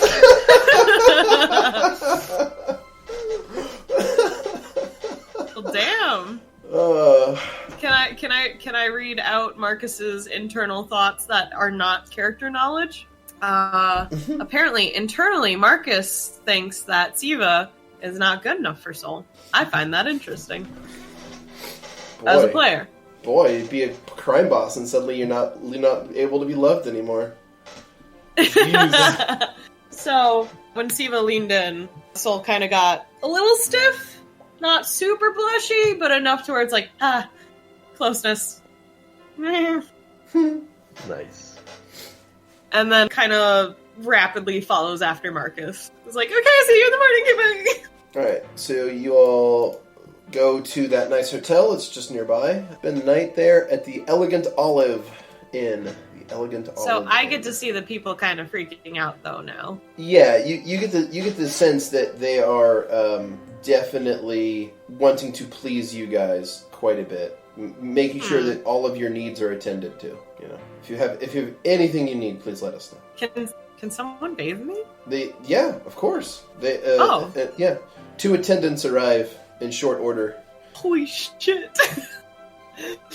Soul just kind of like suddenly does this like very odd, like they're usually like really slouchy in the party, and then suddenly immediately goes into their like at-home persona where they like have to stand up tall like constantly and like shoulders back, like head down, like and it's just immediately like that, like, and starts walking towards the bath area. Yeah, you're escorted to the bath, and within probably 10 minutes you find yourself being pampered and scrubbed down by a couple of attendants. Wowzers. Okay, well that's cool. I did not anticipate that. So now you're okay with it. No, but it's kind of nice. It feels a little homey. I don't like that Steve is making him do this stuff. scrub me down. Someone's just asking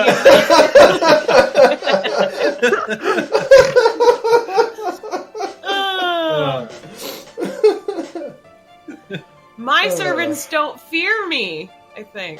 I'm a nice person. I'm a nice person! In tips on Soul's behalf. Oh, wait. What would happen to them if they didn't? Oh, they refuse. They'd probably get fired. When you try to pay them, they refuse. They say they could not possibly take any money from you. Take the guy's hand and put the money in his hand. He looks at you like with a pleading look in his eyes, and he's like, "Please, I cannot take your money." Oh, Jesus Christ! Oh. You're gonna get him killed! Okay, fine. I might need Do it! Do it, I dare you! I might need to have a little chat with Siva about management styles. You say that in front of this guy? Kind of. I mumble it to myself. Oh, he just goes sheet white. Oh, you're okay. I don't think he is. I wouldn't mention you. Are they upset that Vera's there? I'm pretty sure they had to burn a bed last time.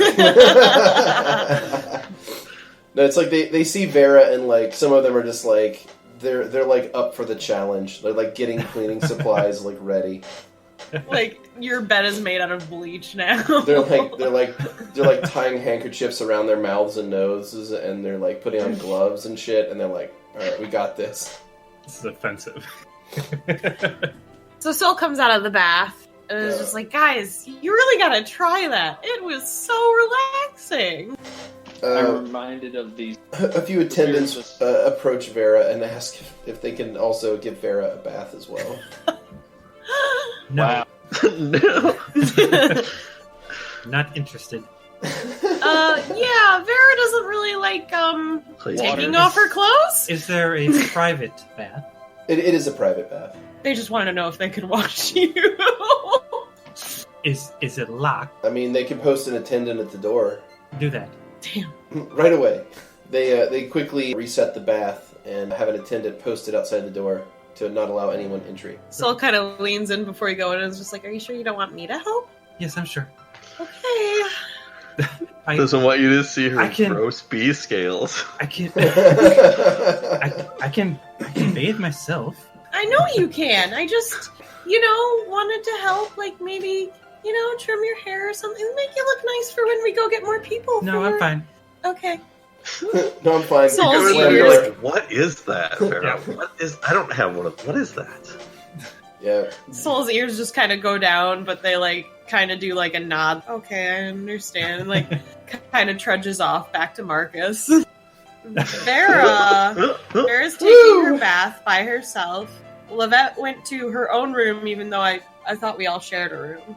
Do we? But I thought the point of the hotel was that we have our own rooms, so it's more private. And you'd have your own rooms if you so desired. Oh, gotcha. Because last time we were all crying and stuff. Okay, so I'll bust out Archie and talk to him about stuff, but we'll let other people go first. Okay. Soul's gonna look over to Markus and just be can I stay in your room tonight? Absolutely. Okay. The bed's mostly all yours. I'm gonna meditate for a bit, but I just wanted to make sure to watch out for you, and we got each other's backs and stuff.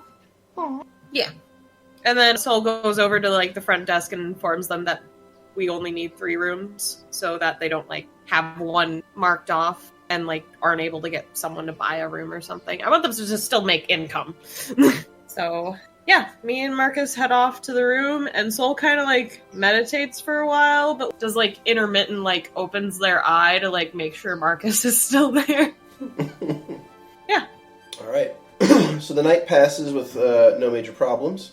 It's now the next morning, Tuesday, the 16th of October. What are you guys doing? Sleeping in. I was asking if we had any dreams before my internet died, other than Markus. Actually, strangely enough, the only one of you that has a dream that's really that interesting or worth noting actually is Markus. What?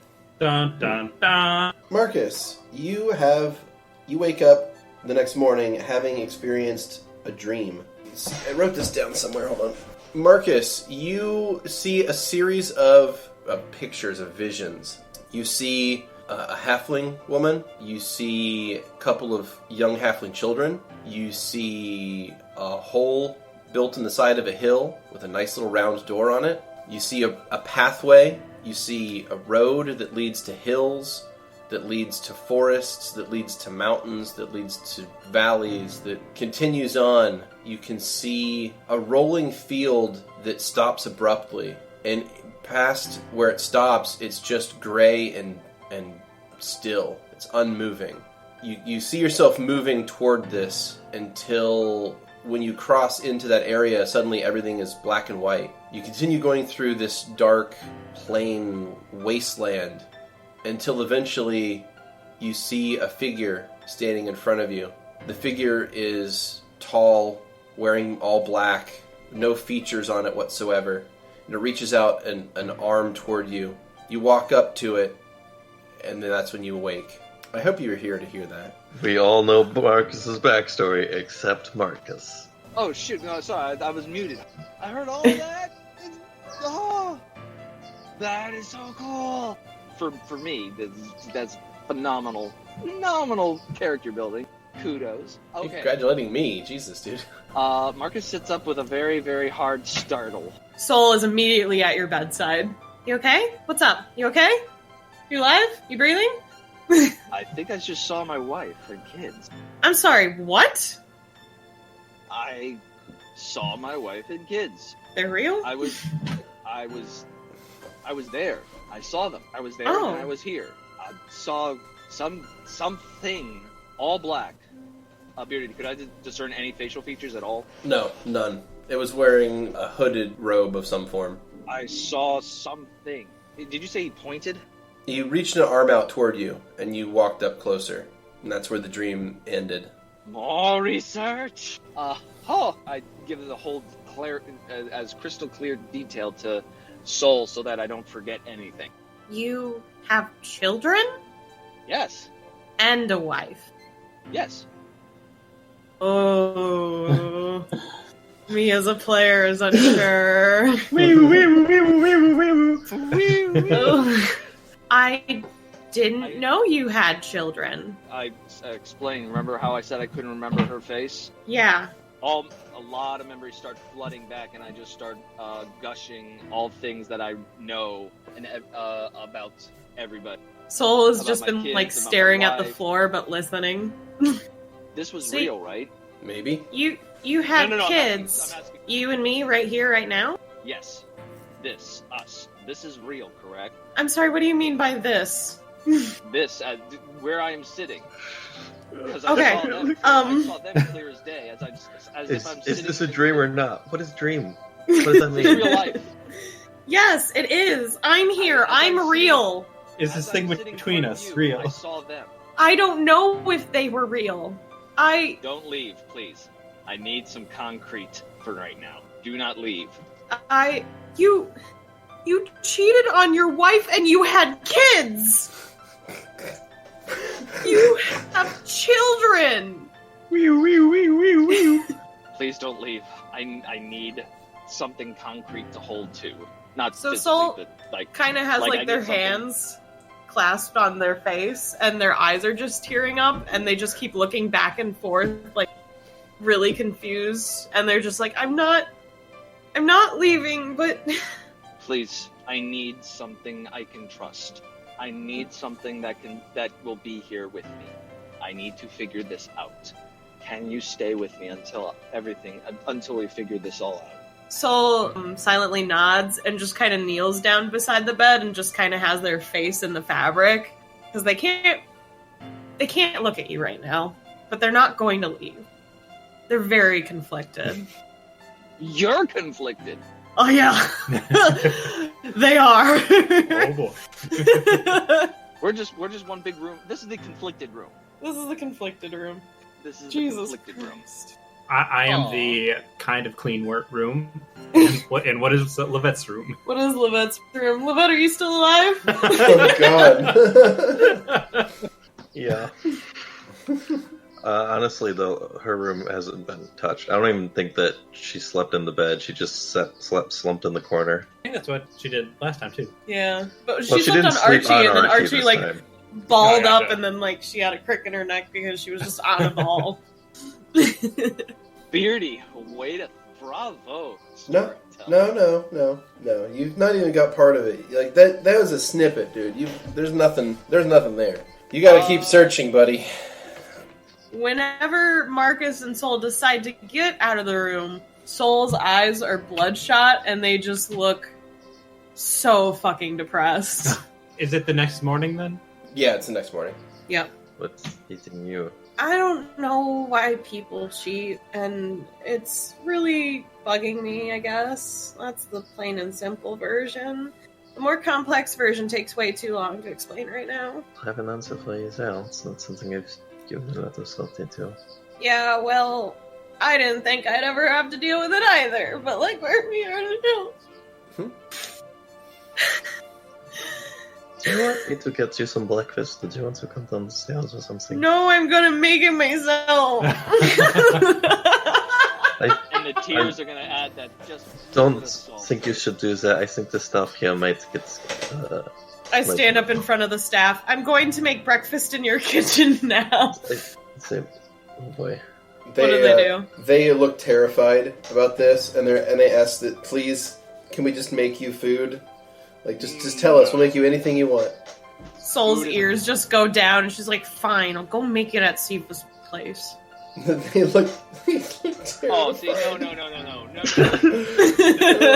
So here, we'll make an order here, and so we bring it with us, and it will be super satisfactory, but for the cooking experience, we can take care of more. You can cook somewhere else too. Soul's not really much of a pusher right now. They're more of a command and see if I get things. So they're just seeing what people will give them right now because they're very upset, and they don't have like the will right now to like actually push for it. But they're just like, just give me my thing or else I'm gonna pout more. So Soul kind of mutters like, fine, I'll go make it at Siva's place. What do the staff do? Well, one of them, when they hear that, one of them faints. You can make the breakfast for everyone else. I want to get better. They're caught by a nearby coworker and laid down on the ground. Very, very well. Whatever you say, whatever you like. And then they rush off to create something for everyone else. Soul just kind of has their arms crossed and like, we're waiting for the food. Aren't you making? Are we swimming? No, I'm gonna make some at Siva's place. Gotcha. Soul's just pouting. And it's adorable. That's great. Is it? Because you're also like distraught now. No. Yeah, like their eyes are bloodshot. They look like you look like a rat. I look like a fucking mess. Like I did not sleep, even though I did. Real talk, meta talk. Lovette was kind of like going to bed thinking, you know what, I'm gonna have a real talking to with Soul, and then comes out and sees that they've been crying. Is like, okay, not now. Hey, they're learning. Anyways, That is learning. No, no. I beg your pardon. I find people pouting, adorable. Like, just sitting there, not when they're a wreck, but when they didn't, the pout, adorable. So, we're waiting for this breakfast to be made. Soul's kind of fidgeting, but is slowly, like, regaining their, like, normalcy in the group. They just kind of needed to, like, simmer, pretty much. And then, like, a loud sigh and just... I'm sorry about that, guys. I was just... oddly had a bad morning, so I'm really sorry about my attitude. I'll do better. It's alright. Mind if I ask what happened? I found out Markus had kids. Lovette does like a very slow head turn to Markus. Really? Markus goes, what, I didn't tell you? You know, somehow, the idea that you have a wife and kids and you ran off on a crazy adventure is the one part of your story I really do believe. Thanks? Okay, sure. thanks, I guess. Soul is like contemplating how Lovette made a comment about how she's not surprised about Markus's actions.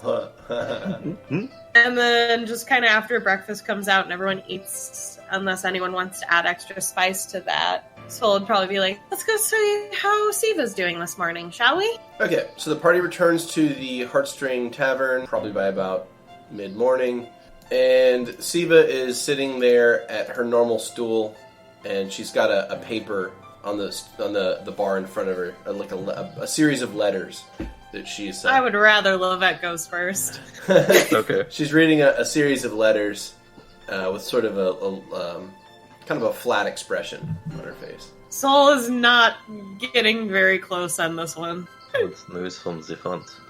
She nods. She doesn't say anything. She continues reading. I take that it is not good news? Siva, if the four of us could have made a major difference there, we would have stayed, I guarantee you. But we will do anything we can before we leave. She stands up, picks the letters up, and says, "Come with me." I'm scared! We is so good. I'm scared! Soul's like got Markus's like cloth and is just like in a like fist, like nervous, like I don't want to go in the room. They're almost like picking him up. Yeah, almost picking him up. Careful, it's silk. What? No, why aren't you wearing armor like a normal cleric? Because I chase. Oh boy. Yeah. They're in her normal. Alright, so you all gather into the room, and Siva sits down at her desk, sets the letters down, and says, "That could have gone better." So what's the Did the news? fort stand? How bad did it go? The fort stands. The losses, however, were extraordinary. Did they break the orc army? Or they... Says, according to this letter, yes, whatever figure was leading their forces was slain in single combat with a heroic figure that arrived. Do we know who that was? The letters. God, let it be Brad. The letters It's don't gonna be say. Biff. I bet it's Biff. Let it be Brad. $20 says it's Biff. I was thinking it was like Grow. I thought it was Grow. Oh, really? Oh, I didn't think about Yeah. that. Oh, whoops. That would be interesting. Huh. Yeah, we fled like little... But he also hates people who aren't high elves, right? That's true. So I don't know. What else? Kind of a I dick. mean, there is like some racism, but like he's gonna be a future diplomat. Gotcha. He's gotta look good. So, I don't know. I honestly don't know who it would be. Malin. Malin. She did it! According to these letters, the fort still stands, and according to my sources, your assistance was vital in the success of the defense. Wait. So, even though many died, you still completed your mission. She points to a chest sitting on the table. The table that Lovette and Vera are sitting at. There's a chest sitting on the middle of it. Says, that is your payment. Soul has been like sweating bullets and saying very much. Wait, has But that you chest seem been very- sitting there that whole time? What? Yes, it has. Ah, I didn't notice that before you pointed But- it out. Why But did you don't do seem that? happy with us. I am going to pull out my gauntlet kind of like shakily and flip my little switch to then a little cord with a thing at the end comes out and pulls at the top of the chest and will cast open. Alright. Okay. The chest pops open, and inside is 4 sacks. Each one is tied with a bit of twine. Okay. Markus, can you- about plating and that? Say that again. The whole... You don't seem happy with us, though. I am... It's not that I'm unhappy, it's just reading these numbers of losses are disheartening. May I ask what the numbers say? It was a near total defeat. It was a near total loss. Almost the entire standing army has been destroyed.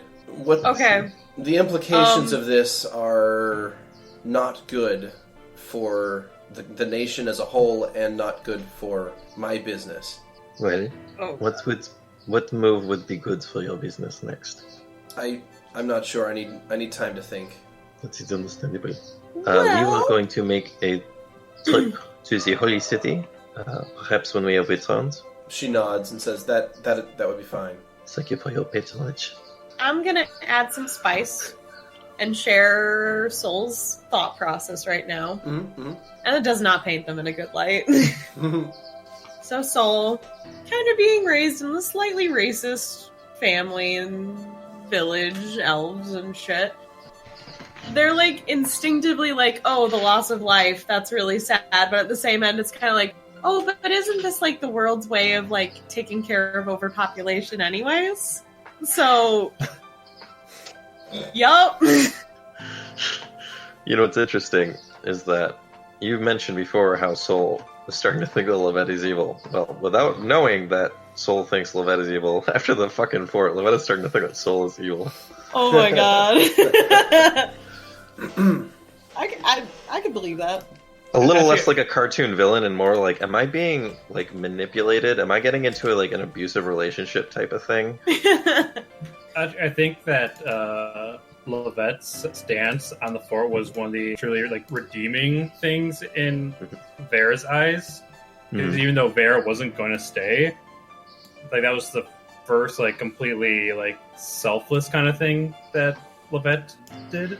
Mm-hmm. But otherwise, Vera thinks that Lovette's more elf than gnome. Like shit. in how they act. That's some hard shade from Vera. Yeah. Oh, right, yeah, that's a bad thing for Vera, that's right. I was like, wait, for druids, that's good, but... yeah. Not for a Vera. Nope. Aloe Vera. Shut up. Has Vera met any other gnomes? I don't think they even knew gnomes were a thing. You're like what is wrong with this halfling?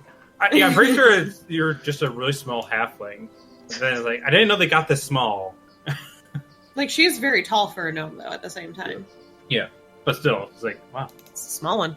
Who is this child with a robot? Why is this allowed? What are their laws? Okay, so how much gold was in that chest? If each sack contains 3,000 gold pieces. Wow. Okay. Are you going to distribute that, or should we do it? I have it in your inventory already. I can distribute it right now if you'd like. Sure. I think we all want to do that, right? Boom. Yeah. Well, I guess it's shopping day to go get some silver, am I right, guys? Man, recover from that shit. Yeah, I guess I'm going to go enchant my heavy crossbow. So, you guys get paid. You each get 3,025 gold after we split what's in the party's inventory. And what would you like to do next? Any more conversation with Siva, or were you going to leave? Ooh, Siva is well versed in the magical things. Can I ask Siva about me? I just like to see if they have outside of go see Golden Dragon. Siva like starts hearing what you have to say, and she kind of interrupts you, and she's like, I'm not like a physician. Right. Siva's a sorcerer. Yeah. So sorcerers aren't like scholarly people. They don't like study books and shit. They have inborn magical innate abilities. They don't actually like study magic or study history. They just exist.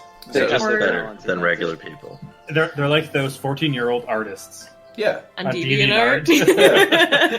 Like, how do you get to be like this good? And they're like, I just don't did know, I it. just I'm picked up a pencil. self-taught. like self-taught. I just did it, and that's how it Picked up a looks. pencil. What? Yeah. Hard. Right. Exactly. They're people with natural gifts. So Or, they could be raised to, like, be one. Yeah. yeah. Anyway, I have a question for Siva. Yes. But I have a question for Beardy first. What was the name of that organization that Karis was from? She called it the Order of the Black Tome. I'm going to ask Siva if she knows anything about that. She says she's heard of it before. It's some kind of extremist death cult. But they're not really. They've never gotten in the way of the syndicate. Everyone looks over at Vera. Joking. You may want to be careful anyway. So they've never like been a major issue that Siva has had to deal with. Like they're just one of another dozen extremist religious factions. Really? They never have to be an issue. We should find a way to militarize them, and the whole problem is over. Yeah, just cut the Hydra's head off. What I'm saying, replace the army with a bunch of. Well, I mean that could complicate things, but still, certainly a lot of them. Sorry about the beeping. RG is back. Oh, okay. So it's just kind of like, yeah, we're gonna go to the Holy City. Maybe take care of a couple rat problems. You know, vampire bats and such. Vampire rats. Yeah, we're gonna do that. Vampirates? Yeah. Vampirates. So, Vampire rat. Vampirates. yeah. Vampires. Siva thanks you all for your assistance and continues like going over the letters she received. Before we leave, Sol just kind of like gives her a shoulder squeeze with her hand, and then nods, and then like heads out of the room. Yeah. All right. So as you guys leave that room, as you're walking out of that room into the main area, the doors to the building swing open, and you see this person. Aw, cute. She's so cute! Oh, look at that little baby. So you see Karis again, this time wearing a Mage Academy school uniform. Oh, so cute! She's adorable. Sol happily, like, runs up to see her. You look so cute! Look at your little outfit! Oh, and the belts! I love them! She, like, takes 2 steps back. It's like, thank you. And then Sol, like, looks back at the rest of the group and is just like, come on! Compliment how cute she is! It's nice. Markus is conflicted. Yeah, it actually wasn't that hard to get I've been enrolled. muted. That's right. I've been talking a lot. Shit. Well, we haven't been knowingly talking over you. Sorry. Yeah, I know. I was like, what the fuck? And I'm like, all right, this isn't normal. So what is Lovette saying? Yeah, what is Lovette saying? Well, she was really excited. I was like doing like the speech, just like, oh, I think it's you. So But, you're both like berating her at the same time? Probably. No, we're not. I'm not saying that she looks so cute, but I'm like saying she looks really snapping. And the uniform reminds me of another time, but it looks very nice on you. She thanks you and says that it actually wasn't that hard to get into the academy. I expected it would take a bit more trying, but all I had to do was throw a few spells around, and the next thing I know, I was given a bunk in a dorm and this uniform and told to report to classes. I'm so proud of you. Now, when it comes to magic school, you gotta make sure to go to the classes. Yes. In fact, they have a organized study guide in Wiki format that I could show you. It's just pull out my obsession log, and I figured towards the beginning I have like her old schedules that are like really regimented. Sol looks slightly insulted. Karis walks over and sits down at the nearest table. How dare you move me, Beardy? Sorry, it was fine. I'll move Karis there. Fine. You wanted to look at her butt, or No, I just didn't want him to move me. Sorry, God. So Karis sits down at the table and starts looking over your note-taking study guide. And I'm just going along with like Lovette's in like full-on tutor mode right now. Mm. So I'm just like running through everything and giving her way more information than she definitely needs. Sol hates this. You get the feeling that she is understanding everything you're saying, like even as fast as you can go. Like she's picking up all of it. Oh wow. Well, I'm not surprised about that because otherwise I wouldn't go that fast. I just didn't think about it. But I mean, you know how gnomes can get.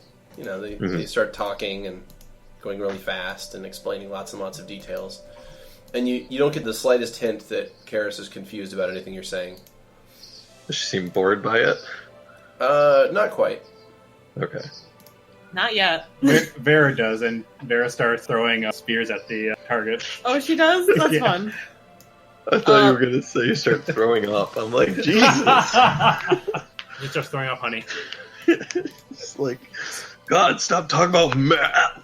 Math? Sol looks very annoyed by, like, the severity of this, like, educational talk. Also, you're, like, going to be like, oh, this is how you do it. And then Lovette is totally like, no, This is how you do it. And like so many like factors into that has just like annoyed Soul so much. Just like, are you fucking kidding me?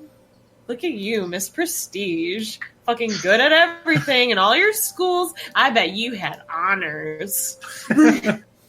Valedictorian! Dude, there is going to be such an interesting talk between them in the future when they finally just talk about school. I've been waiting for that moment since the campaign started. Really? Oh yeah. That's cool. That's one. Soul is pissed. Like, not would take their aggression out on something, but they're just like not looking at anything in particular, just kind of like. So, since Lovette's kind of taken over that conversation, Soul has gone to watch Vera over and shooting or throwing her spheres over at a target. Okay. So I'll give Soul one of the spears as well. Yeah. So, Karis seems to be pretty familiar on the aspect of, and fairly comfortable with the studying and academic side of things, but she starts asking questions about the more social side of dynamics. So she's like, she asks questions about like, so are the other students, are they like her rivals? Does she have to like also compete against them? She doesn't really understand how like grading works. She doesn't understand if it's a zero-sum system. So like, Lovette's an interesting person to ask these questions to. She explains that like back in the order, in order to advance, you had to defeat your rivals, either shame them or dominate them in some way. Oh, and God. She asked Lovette like strategies for dominating her new schoolmates. I confirm that that's pretty similar to my school experiences. So that sounds about right to me. But you see Soul like slowly turn towards the conversation with just a "what the fuck" look in their eye. I'm sorry, Lovette. Did you just say that domineering people was normal in your schooling? Well, I mean, it's pretty competitive. Competitive, yes, but at the same time, you don't want to like hurt people, right? I don't mean physically. I just mean outperforming them and making them feel bad about it. I'm sorry. What? Well, I'm not saying that it's a good thing to do, but she should be prepared. It will definitely happen, right? Soul is like hugging themselves in like horror. It's just like, look, I know someone who put all of their education really forward. It was really amazing. Did everything he could to be at the top of magic. But he didn't become the best person either. It's always good to be kind of wary of your surroundings and try to make friends where you can. And that could actually help you a lot, along with your studying. Like, being friendly as well as being efficient are two really good things. Oh, but I certainly agree. You definitely want to make allies, and you want to treat everyone as though they are already your ally, but you don't need to trust them too much straight away. So is the purpose of the academy not to learn magic? It is. You want to be as efficient as you can be, but maybe not think of it as destroying enemies or anything like that, but rather working together in the same goal of being the best you can be. Karis kind of smile. Karis kind of takes that in and sort of processes it for a little bit. I like how Karis is far more receptive to Lovette's version than the Soul version. Like, don't be nice, huh? I don't know about that. Why not just crush your enemies? I mean, crush your rivals. Then they're not a threat. Exactly. I mean, as long as you don't have ill will, like being the best that you can be, like being the best magic user isn't wrong as long as you're not doing anything in malice. Having a kind heart and a strong will are both two important things, but balancing them may be even more important. Well, as long as it doesn't get in the way of learning everything. I need to learn everything. You will, yeah. I believe in you. I don't think you'll have much trouble learning. Just make sure that you learn the rules, that you follow the rules, and that you don't do anything that you would regret. All right. And learn all the magic. All the good magic. Thank you for sharing your study guide. You know what's the strongest Oh, magic? it is my pleasure. Soul like looks over at Marcus and is like, Marcus, don't say it. I look at Marcus too, and I have a spear in my hand. It does come to mind, actually, now that I think about it, that it probably is. It's written either Gnomish or Elven, so I don't even know if she could have read it. I'm just like, well, here, look. She's a smart kid. Karis answers your question, Marcus, and says it's the primordial creation. The primordial duality of creation and destruction. Okay. Soul is like wow, sweating that's a much little better bit. answer than I was going to say. It's the duality on which all existence sprung from. Soul kind of turns back over to her and is just like, so, about the thing we talked about the other night, you said you had to sleep on it? Can I talk to you about it? What are you talking about? Thing Does it that's involve the rest of us? private. No. No. Okay.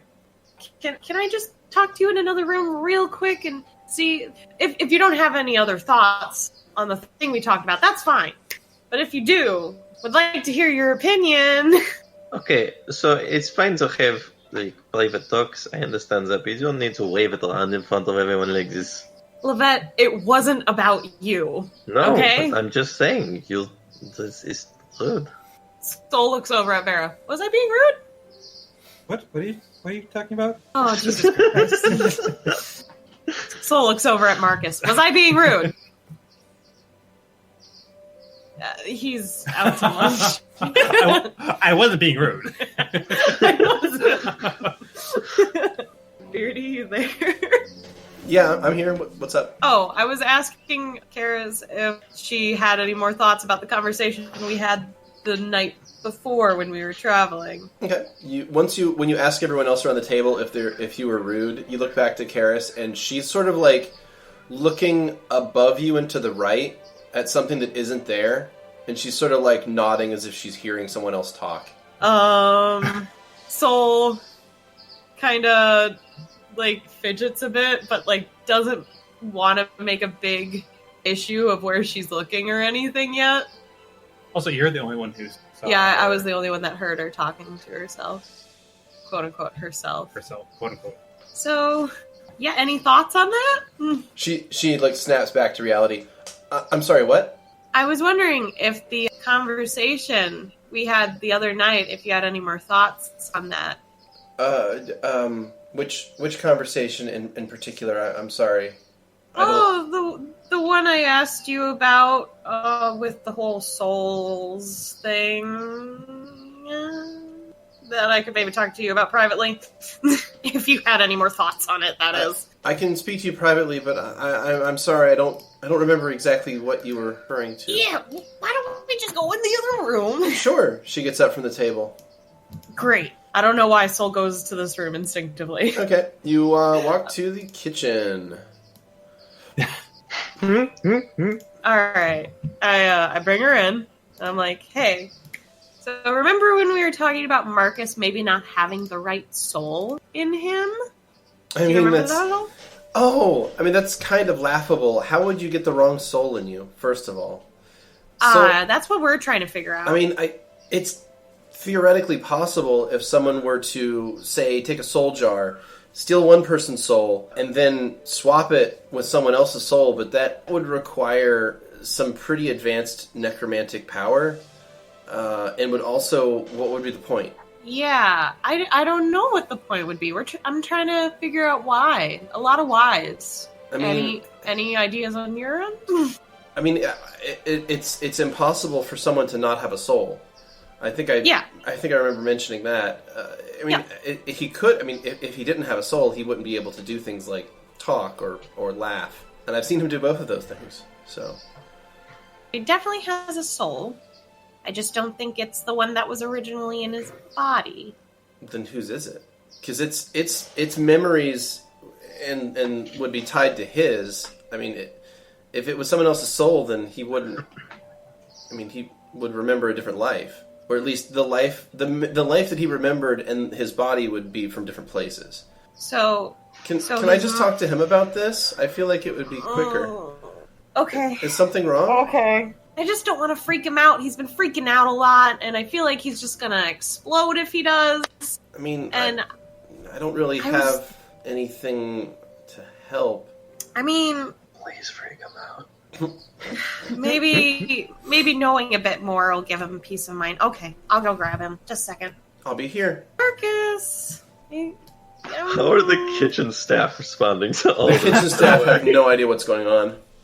Just imagine they hear you talking about someone without a soul, and they're just like, "What the fuck?" Skrewy, please tell me you are listening Okay. currently. I just want to make sure he hears this fucking thing. So you guys, when you walk back into the kitchen, you see Karis standing next to like a blueberry pie, and she's like, she's like talking in like a hushed whisper, and you can hear her say like, I know you don't, I know you don't remember what it tastes like. I'm not just going to eat a blueberry pie for you.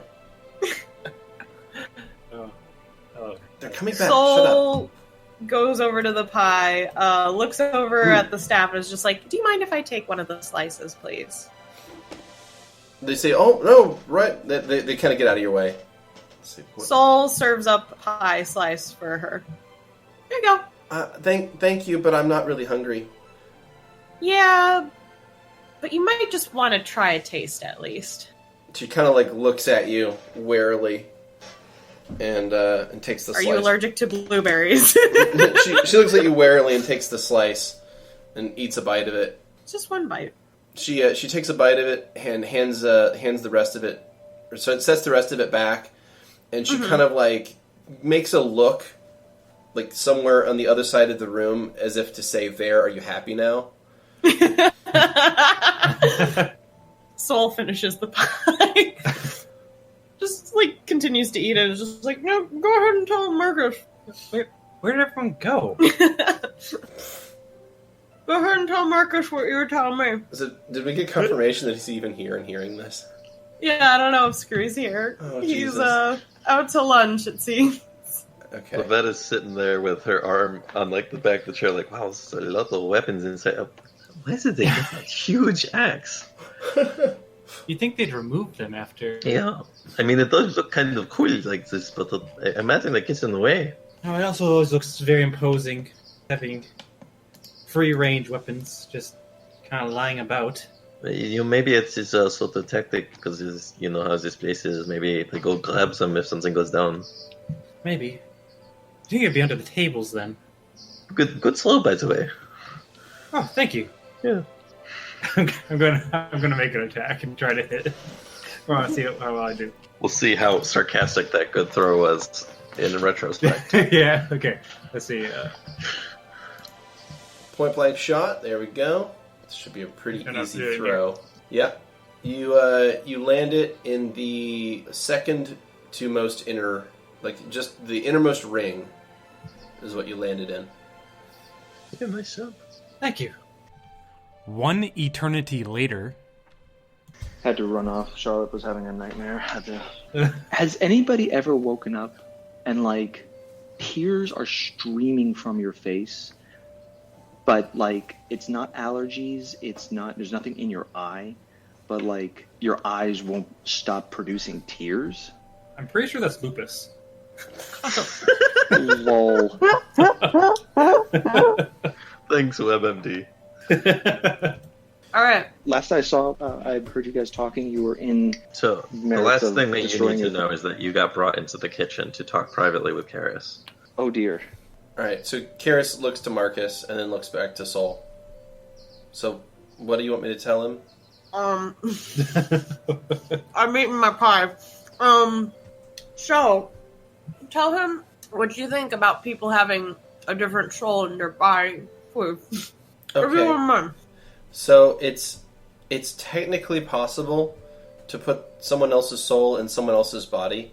If you were to use something like a soul jar or maybe some high-level necromantic magics, you could use it to move souls around.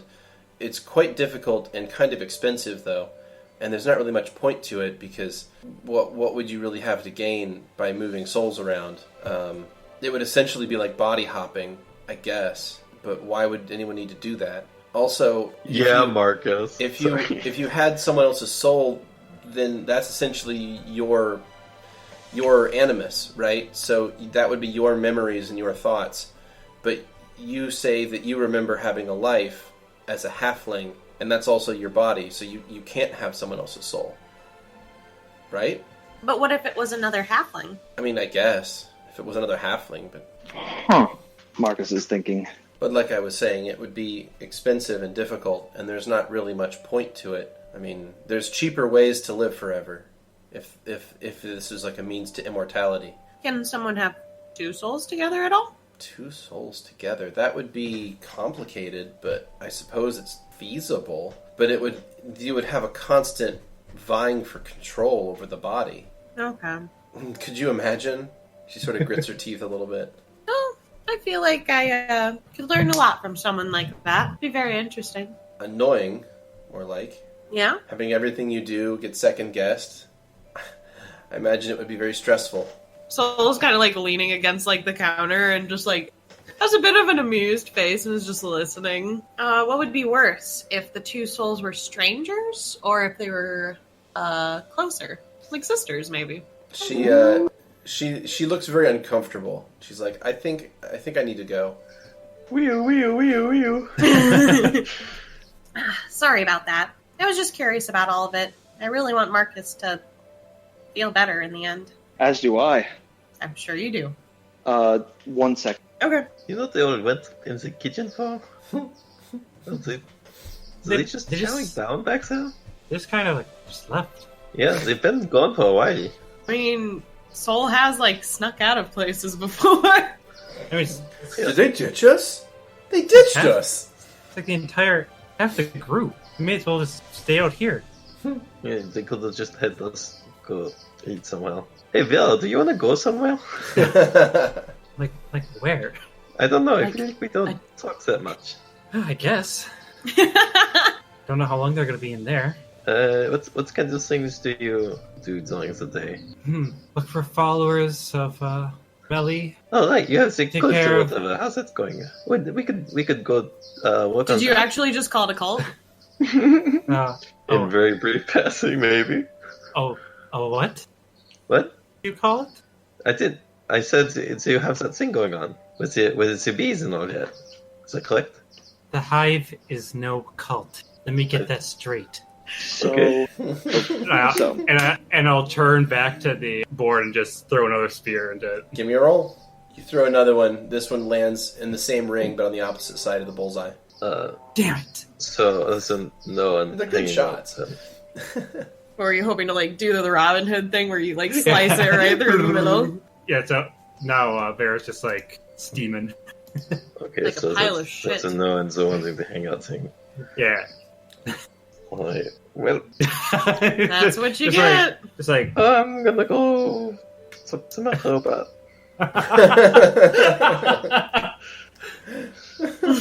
Pop down and find like the guest room.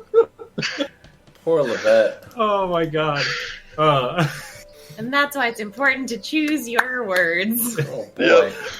Well, here's the thing: is Keni and I were talking about that. I'm like, if someone calls it a cult, I'm sure Vera's not going to take that well. No, I'm so glad this happened because at least they have a dynamic now. Yeah. Okay, was Markus going to say anything to Karis other than... Markus asks them. So Markus explains to her about all what he knows, the dreams, all that kind of stuff. Okay. even the how you feel in villages? Especially that. So she hears that part, and she hears about the dream, which was really like you... Specifically the dream. Dream, yes. So she hears about you dreamt of your family, of your home, and then of a long road. She says, where do you think the road leads? I don't know, is the problem. So, Beardy, just so if I'm clear on the dream. Yes. It was family, Mm-hmm. see the house, and essentially just road. Am I facing the road, facing towards them, or going backwards, or facing away from them? Facing away from them, heading away. Following this long road through different kinds of terrain until eventually you get to a place that's nothing black and white, and everything is just a wasteland.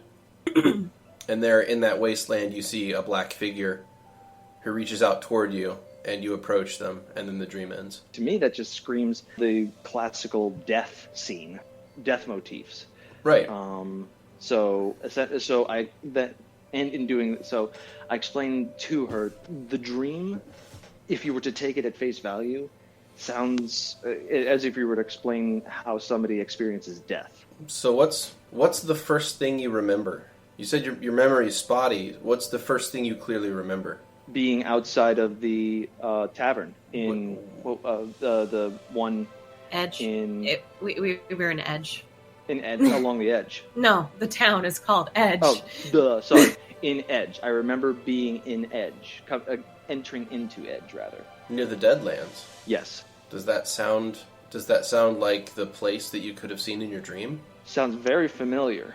There was color in the Deadlands, though. There was a little bit of color. It wasn't like black and white, and there certainly was a big hooded figure. Wasn't the Deadlands like basically black It was and white? pretty much gray scale. Yeah. Grayscale. Yeah. Maybe a slight sepia tone. Yeah. No. but- There definitely there was a color muting there. Colors were not as vibrant, and Right. there was it was like certain laws of reality were just suspended there. So was time, apparently. Yeah, and So time is time. in some places. Yeah. So it sounds like the Deadlands. Very similar to the Deadlands. Who you seem to be, and this is begrudging of Markus because he's not a huge fan of necromancy. You seem to know about death. Any idea who that figure She was? smiles slightly. I think the figure might have been an entity that lives there, or well, exists there. Lives is an inappropriate word for the situation. Oh, huh. Okay. Well, we kind of killed Duncan, so I hope it's not him. No. Perhaps this dream is less philosophical and more literal. Do I have a block? Do I have a mental block of what happened? I mean, like you said, the first thing you remember is being outside the tavern. Like the first thing you clearly remember. Like you remember a life before that, but then you also remember, this other life now as well. So you remember Yes. being like the chief, high magister, or no, the high priest of a fledgling nation. But you also remember a wife and kids in a hobbit hole, down a long road from the Deadlands. Huh. Kira says What do that the figure could be anything without any description of knowing what that is. It just seems like a shape. But there are quite a few powerful beings that exist in that place. Do you know of? Do you have anybody? She shakes her head no. Do you know of anybody that might? She shrugs. I Sorry, not. think we're at a dead end here, Markus. I see what you did there. Karis laughs. Karis chuckles. Huh? Okay, but I'm gonna give it a Markus chuckles too, because as distraught as it is, he still has a sense of humor. Accidental joke goes over Soul's head. Markus will never dead miss end. an opportunity to laugh at his own jokes. Well, he's a dad. Of course he will. That's the way it goes. Don't take that tone of voice with me. It was funny. Right. Anyways. There seems to be a lot in the Deadlands. Who do we know that knows the most about the Deadlands? No one anymore. That happened 700 years ago. How old do dragons normally live for? Oh, dragons. That's not really the area of my studies, but easily over 1,000. Well, we already know where we need to go for you eventually anyways. But then... Yeah, but this is filling in a lot of the edges of the puzzle. See- And I think the dragon's going to fill in the center. Karis kind of stares blankly off into space and starts like as if she's reading from a book in her own mind. The longevity of various races. It sounds like straight out of an encyclopedia. And she starts laying out how it's like, oh, elves live this long, dwarves live this long.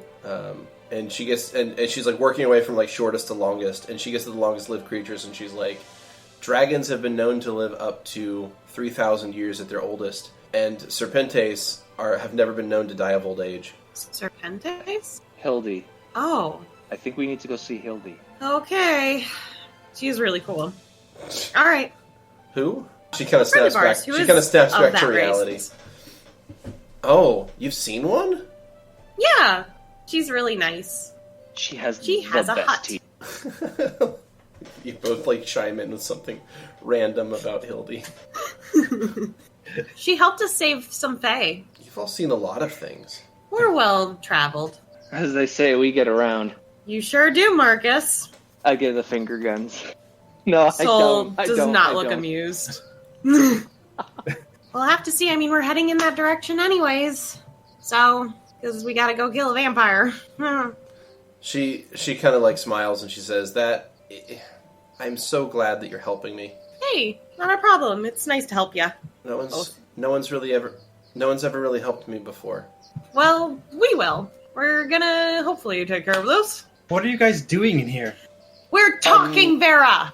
People need private moments sometimes. And eating Why weren't you? and eating blueberry pie. Yeah, I did eat a pie.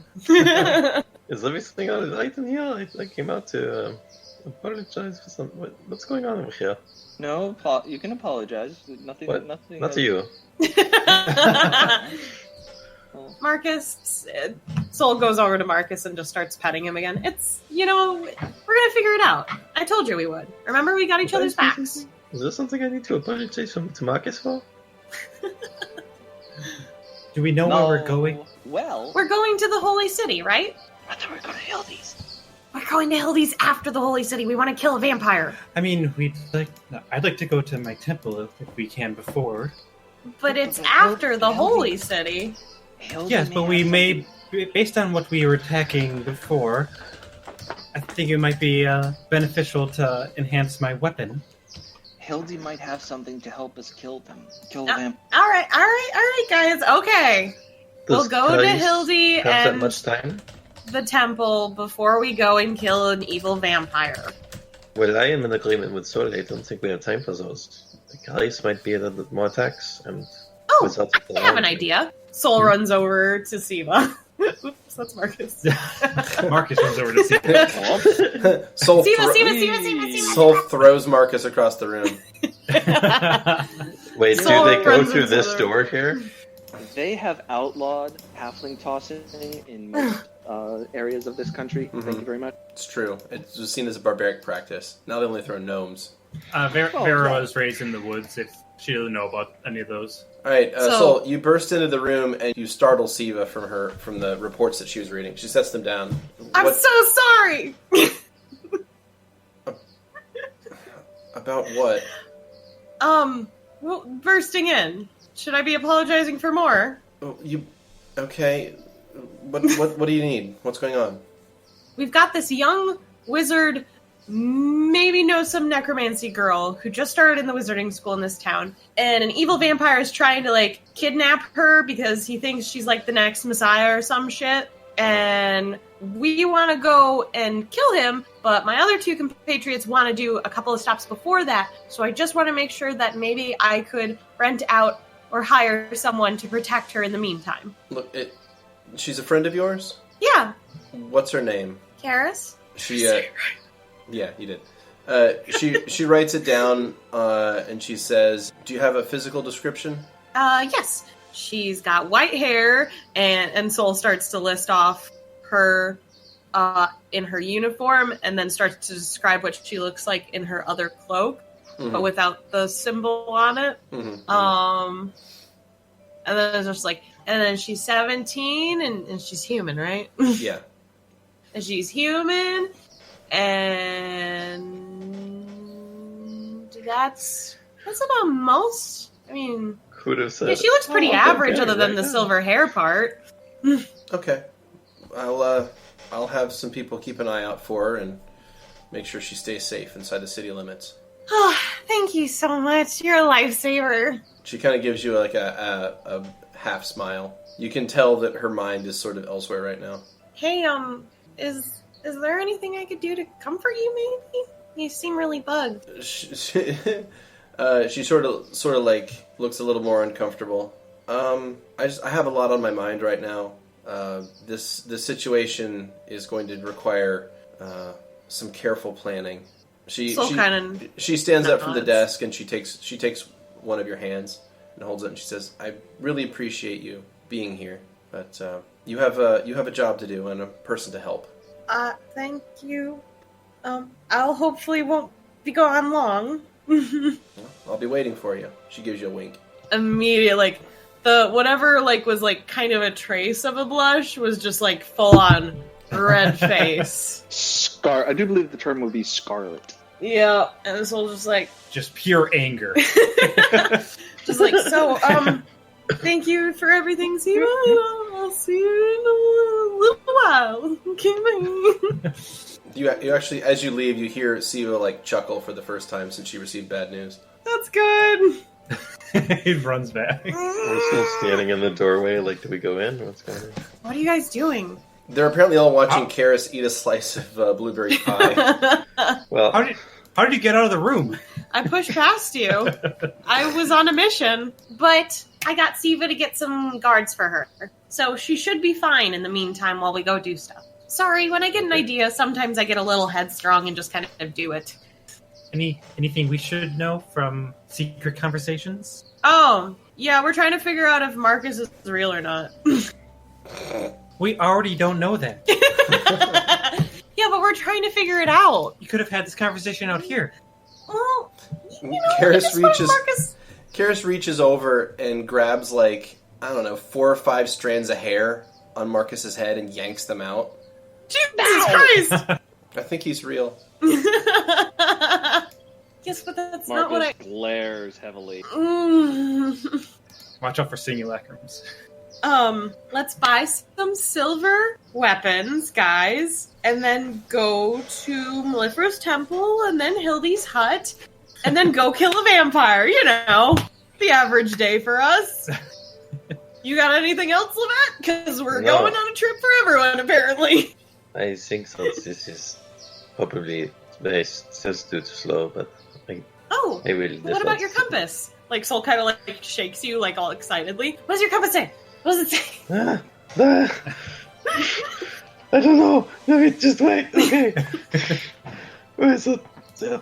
Okay. Open it. I'm doing that. What does it say? It is pointing due west. West? West? Mm-hmm. God damn it. What the fuck? Okay, I need to check something. I don't understand. I am... Alright, well, what is, do we have anything we were going to take care of? Do we have a plan? Where is the cart? Cards. The cart's parked somewhere. Okay. Cart's safe. Don't worry about the I'm cart. going to take a quick trip around town, figure something out, and then I will meet you around there. Sounds great. I'm going to head out, and I'm going to walk around the city with my compass out and see if it changes directions at any point. It pretty much points due west no matter where you are in the town. I'll go to the cart then after that. Alright. I gotta buy silver shit. Alright. You'd like to buy some silver weapons of various types? Yeah. Is there any way that I could give Symphonia's wit, like, a silver edge of any kind? Or would that not make sense? You can get something that may make it temporarily silver. It's called alchemical silver. Basically, it's a potion you can apply to a weapon that makes it count as silver for a certain amount of time. How long? Just steal a butter knife. I don't know. Speaking of, you all leveled to 5. Okay. I thought so. For completing part I, you've leveled to 5. I'm gonna do either a rapier or a whip for my silver weapon. Good choice. You can't really silver a whip. It's made of leather. Okay, then rapier Dude, it is. if you have a whip, you'll miss. Also, do I need anything else other than silver on my weapon? Just buy a bunch of garlic. Just buy a bunch of garlic. So a silver I made us all rapier Lays. would cost 110 gold pieces. Okay, I'll do that. I would like to also enchant my repeating heavy crossbow. How much is that going to cost me? Enchanting a repeating crossbow with a +1? 2,000 gold. Okay. Is there such a thing as bottled sunshine? Who do you ask? Beardy. I mean, if you had like some sort of advanced magic item to bottle sunshine, but you have you have nothing of the sort right now. I do not. Actually, I have 2 bottles. I'm going to grab. How much will 2 silver long spears? Actually, 95 gold. Okay. I'm excited about the rapier. I feel like that suits Soul. How much for one of those silver potions, just in case? So, like, in case we're just going against the boss, really. In case you're going against the boss. Yeah. How much is one of those potions?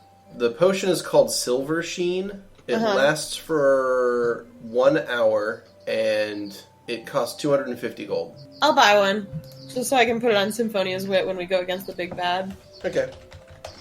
So let me add 1 Silver Sheen to Soul. Go ahead and reduce your gold by 100 or by 250, please. Okay. And I guess I may Silver add Sheen as well. Are you're going to buy one as well?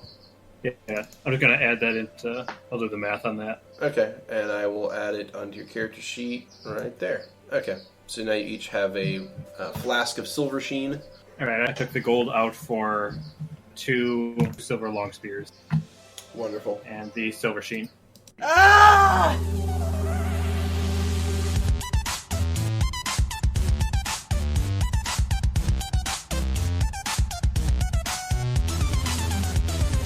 Thanks for listening. As always, special thanks to Protagonist for the theme music, and Emily Roll for Fantasy for this episode's soundtrack. Please leave a like or subscribe if you want more content like this, and leave a comment if you have any suggestions. Until next time.